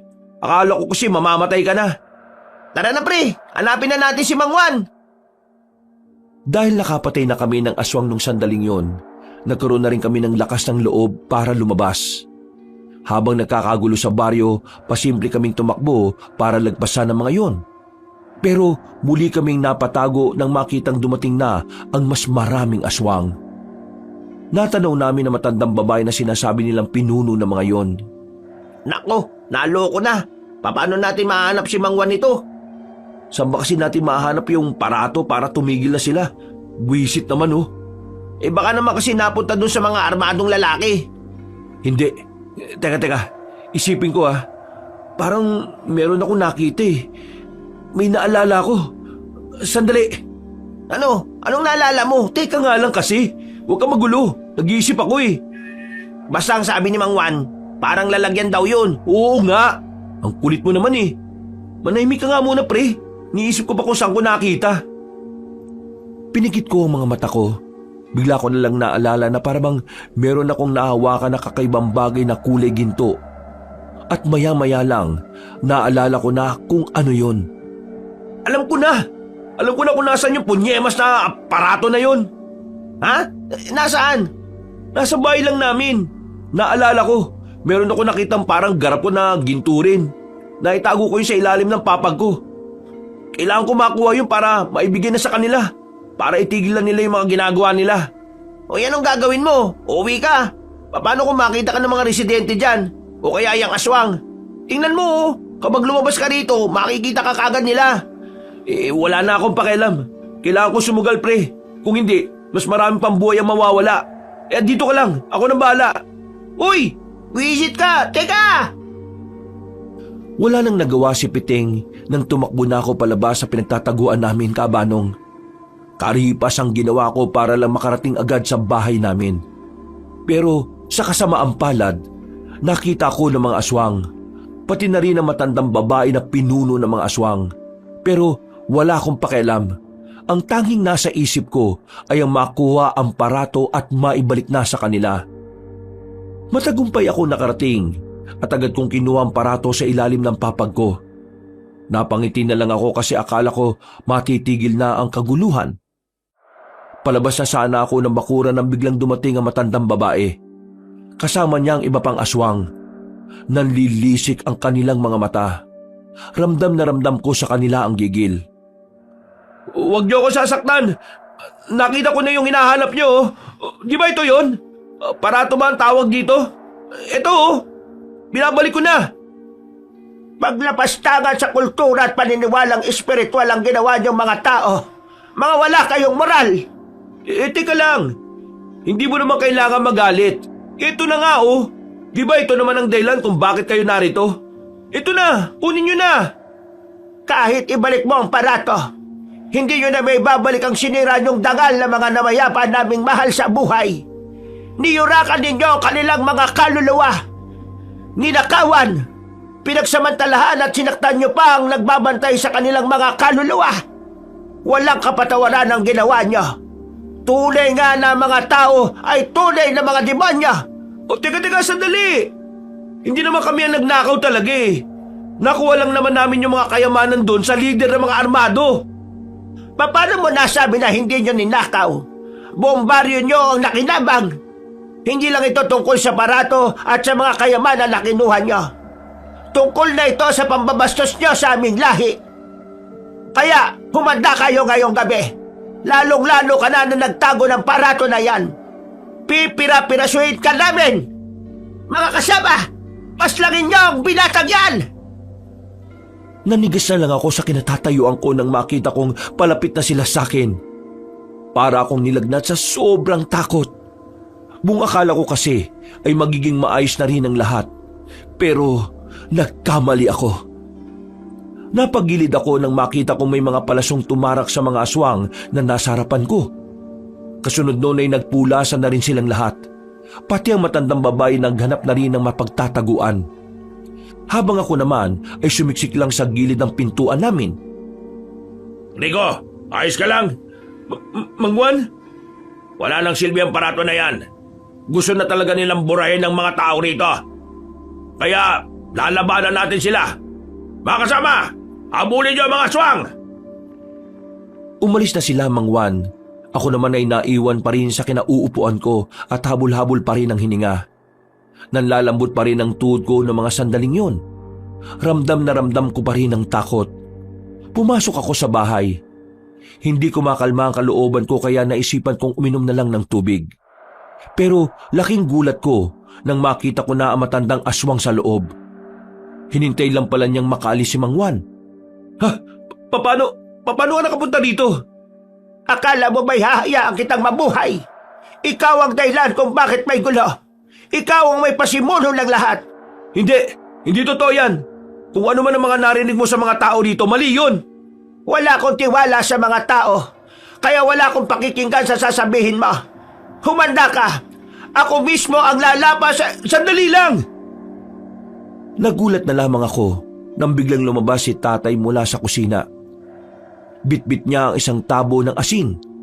Sinaboy niya yon sa matandang aswang at dahil sa ginawa ng tatay ko, halos mangisay-ngisay ang aswang na yon. Parang napapaso ang balat nito base sa nakikita namin ni tatay. Walang yakang aswang ka! Wala kang karapatang pagbantaan ng buhay ng anak ko! Buong akala namin ay mamamatay na sa asin ng matandang aswang. Pero makalipas lang ang halos 2 minuto, nakarecover siya kahit nalapnos ang balat niya. Talagang ginagalit niya ka. Anong akala niyo sa akin? Mahina?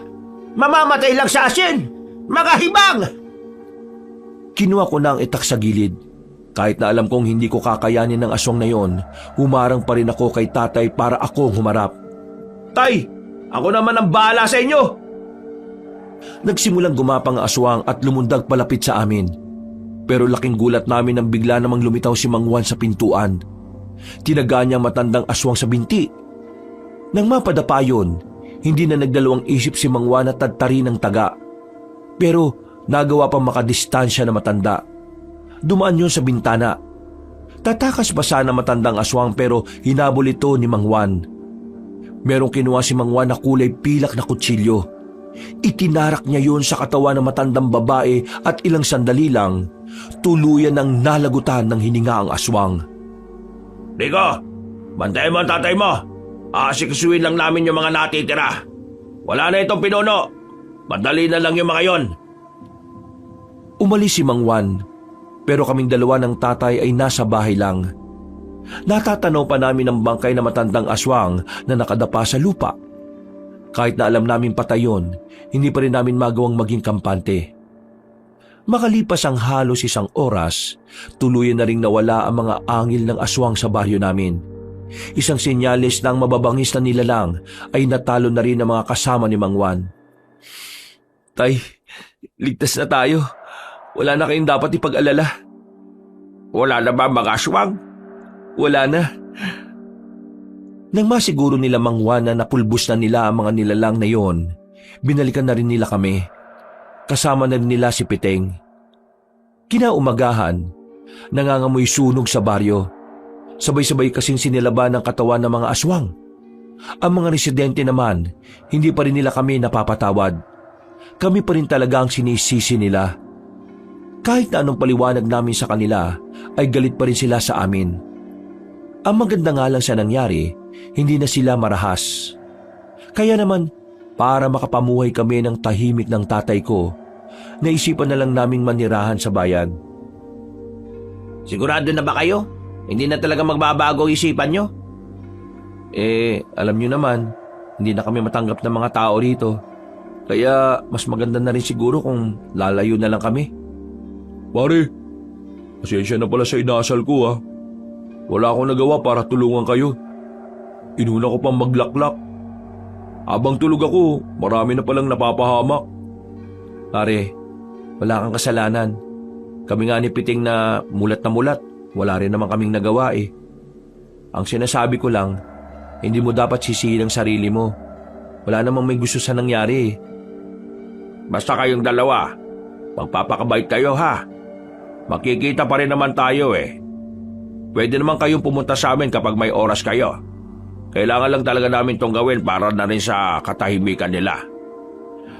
Oh, paano? Alis na kami. Nilisan namin ang baryo na naging parte na ng buong pagkatao namin. Kahit masakit, kailangan naming gawin yon bilang paggalang na rin sa nararamdaman ng mga taong nabiktima ng mga aswang. Namuhay kami ng payapa ng tatay ko nang nasa bayan na kami. Si Mang Juan ang naging sandalan namin dahil malapit lang din ang isa niyang bahay sa bayan. Kabanong, sa mga nangyari, napagtanto ko rin na talagang iba ang naidudulot ng kahirapan sa buhay ng isang tao. Dahil sa kahirapan, nagagawa nating mapag-isip ng mga bagay na hindi naman dapat. Dahil sa kahirapan, madali tayong nasisilaw sa mga alam nating mali pero makakapag-unlad sa atin. Mabuti na lang talaga, mabait pa rin sa amin ng Panginoon. Dahil sa kabila ng mga nangyari, nakasama pa rin kami ng tatay ko. Tatapusin ko na po ang aking kwento. Hanggang dito na lang po, and more power sa inyong channel. Marami pong salamat at pinagpalang araw po sa inyong lahat mga kabangers at mga kayanggaw. Mga kabangers, mga kayanggaw, si Kabanong po uli. Ayun, maraming salamat po sa pagsubaybay sa ating bagong kwento. Pero kung nabitin kayo, baka naman po pwedeng mabisita nyo naman yung isa po nating channel, yung Pamela Clamil na channel. I-search nyo lang po dito sa YT. Ako din po ang nagnanarrate doon bilang si Lolo Pael at minsan ako po ang nagnanarrate. Maganda rin po yung mga kwento doon. At pag bumisita po kayo, huwag niyo pong kalimutang pindutin yung subscribe button kasi kukunti pa lang po nagsusubscribe doon eh. Kaya sana po pakisuportahan. At paki-comment na lang po para ma-replyan ko po kayo. Dito rin po, mag-comment kayo kung saan kayong lugar na nakikinig para mabati ko po yung mga kalugar ninyo. At syempre, don't forget to like and share. Hanggang sa susunod na kwento, wakas!